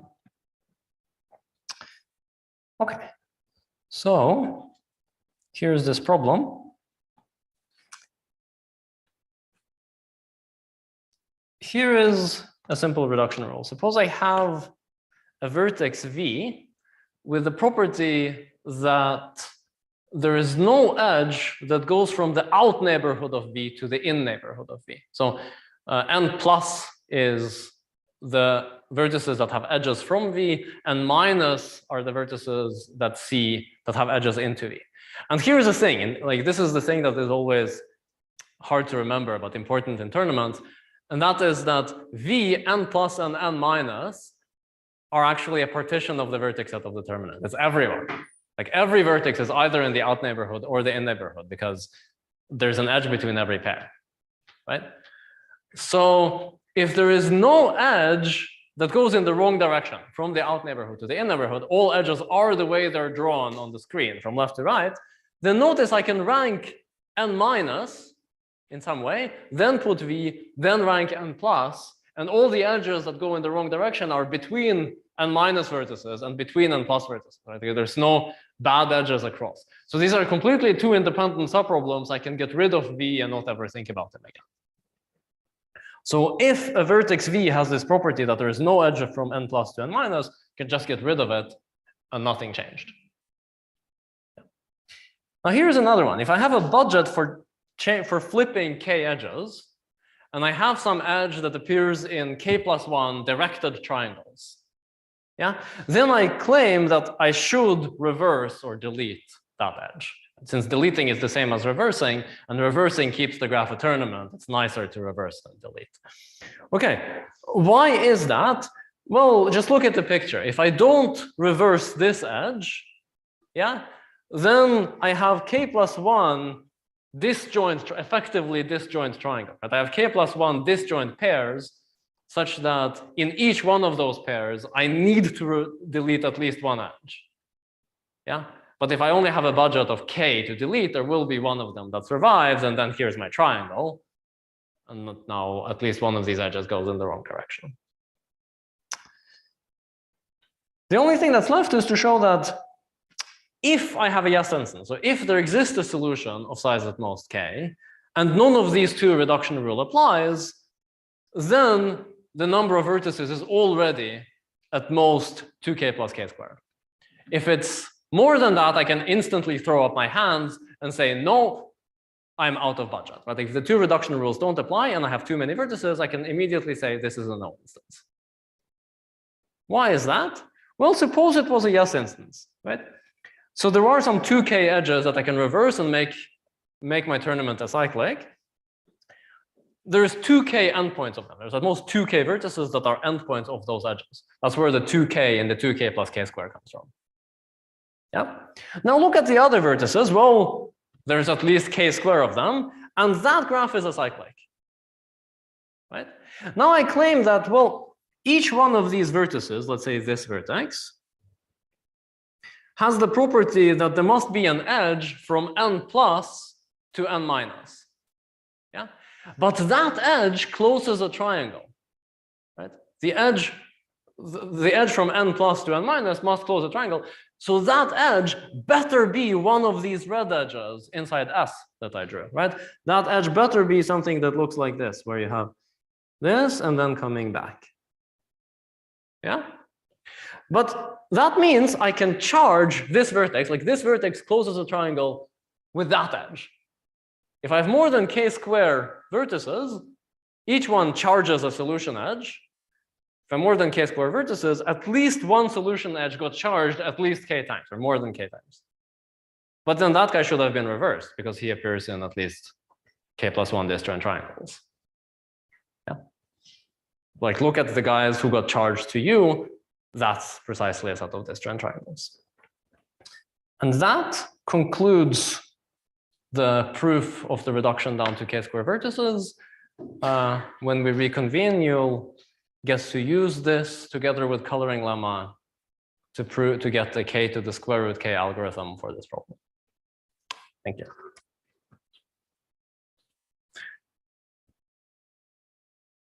Questions? Yeah. Okay, so go over the k squared part once more. Let's see. So we have some set of solution edges, and we look at the set of endpoints of solution edges. Let's look at any vertex that is not an endpoint of a solution edge. And suppose for this vertex, we partition the vertex set into n plus and n minus. And now there has to be an edge that goes in the wrong direction. Now, where can that edge be? I claim that that edge has to be a solution edge. It cannot be anything else than a solution edge, because if it wasn't, then here is your triangle. Yes, this is a triangle that is disjoint from the solution, and you can't have that. Yes, you can't have a cycle disjoint from your solution. So in particular, every vertex that is not an endpoint of the solution edge closes a triangle with a solution edge. There are k solution edges. If there are strictly more than k square vertices, then there exists a solution edge so that more than k, let's say R, if this is S, let's call this R, yes? Every R vertex closes a triangle with a solution edge. Let's charge it to that solution edge. There is at least one solution edge with more than k R vertices charged to it. Yeah? Look at that solution edge. Look at the k+1 R vertices that charge to it. Each one of them closes a triangle with that solution edge. So now you have an edge with k+1 disjoint triangles. Like that edge participates in k+1 triangles that are disjoint except for that edge, which means that the reduction rule that we should have flipped it applies. Yeah.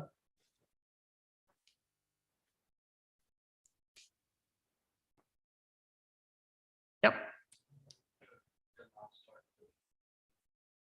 So this one? For the last part of declustering.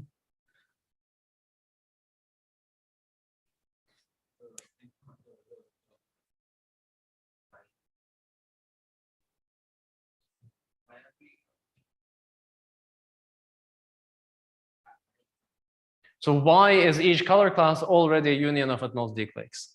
Okay, well, we want to, there's some graph, it's hidden there, right? I haven't drawn it, but it's there. And we want to modify it in order for it to become the union of d disjoint cliques. Yes, we're not allowed to make any modification inside any one of these color classes. Yeah, you're not allowed to change anything inside there. Okay, now what I'm saying is if I have a union of d disjoint cliques, and I take, so in particular, this graph here is an induced subgraph of a graph which is d disjoint cliques. Because the G induced by color class 1 is equal to the final graph induced by color class 1, which is a union of d cliques. Is this okay? So if I take a union of d cliques and I look at an induced subgraph of it, that's going to be a union of at most d cliques. Okay? Right.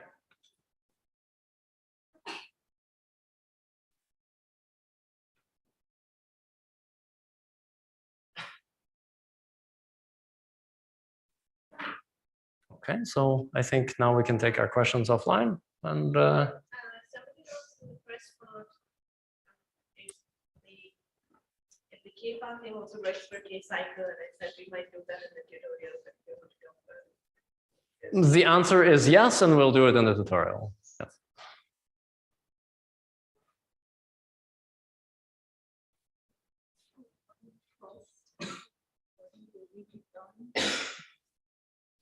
The first K-path algorithm, which part? So we have this random output some A into K to the power. Oh, so this is where we're counting, not where we're finding.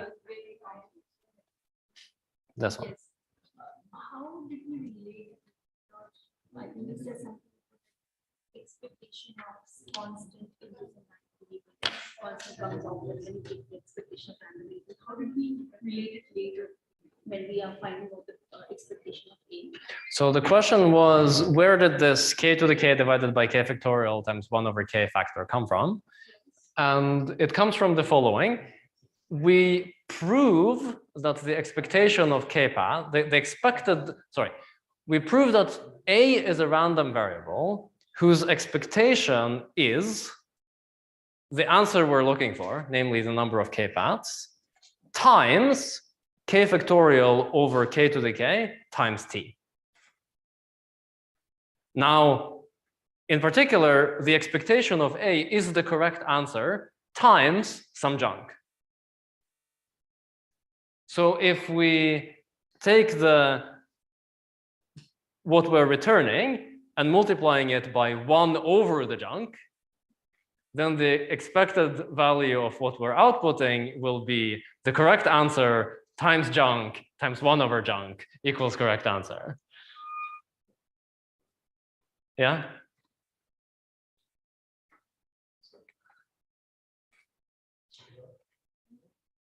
Okay, let me think. I mean, so here. So what I'm saying is, this is a constant, right? Like k to the k divided by k factorial times 1 over t is not random, right? That's something that we picked. A is random. We proved that the expectation of A is the correct answer, the number of k paths, times k factorial divided by k to the k times t. Yes? But now, if this is our expectation, this is also a random variable, right? What is the expectation now of what we return?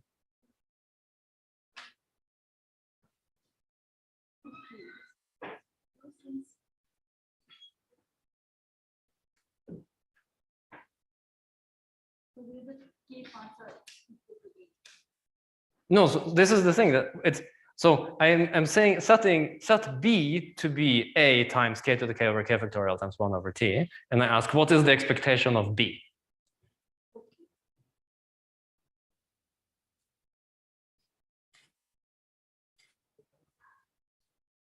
It would be A will come outside into the expectation of K upon K. Okay, let me give the following one. Suppose you have a room, it's a dark room, okay? Inside that room, there are some lions. In a period of 1 hour, every lion roars with probability 1/3. Okay? Now, you sat there for 1 hour and you counted the number of roars, and you heard 100 roars. How many lions are there in the room?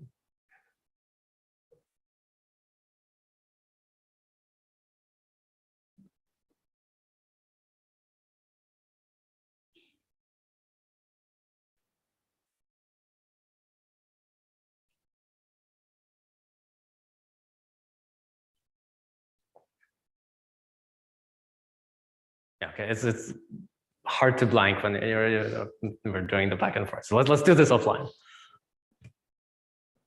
More questions?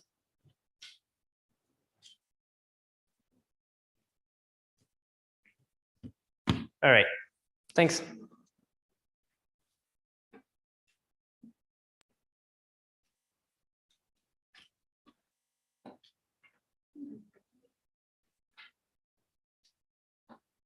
So let's do it.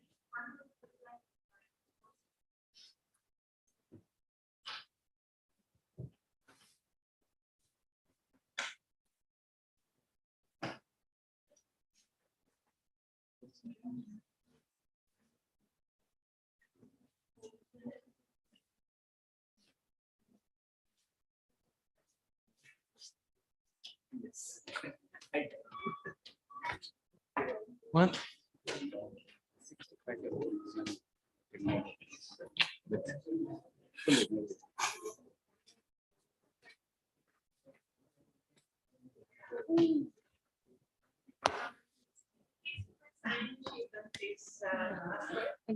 Okay.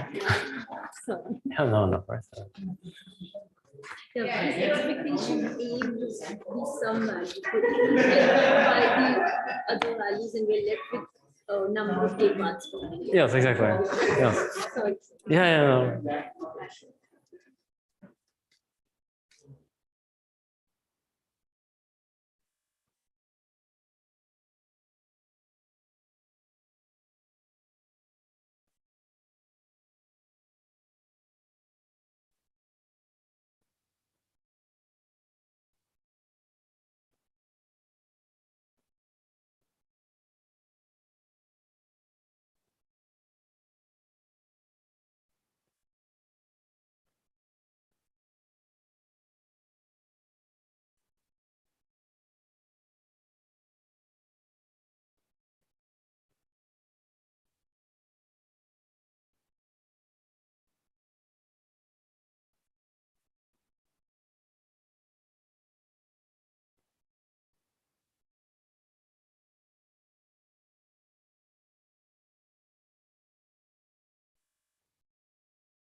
Hello.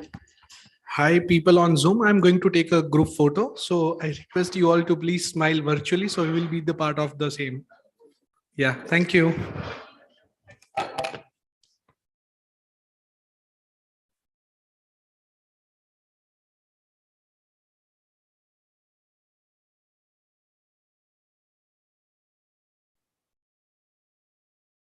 I request other participants who have joined virtual to turn on their camera for the picture so that we can take a picture, group photo.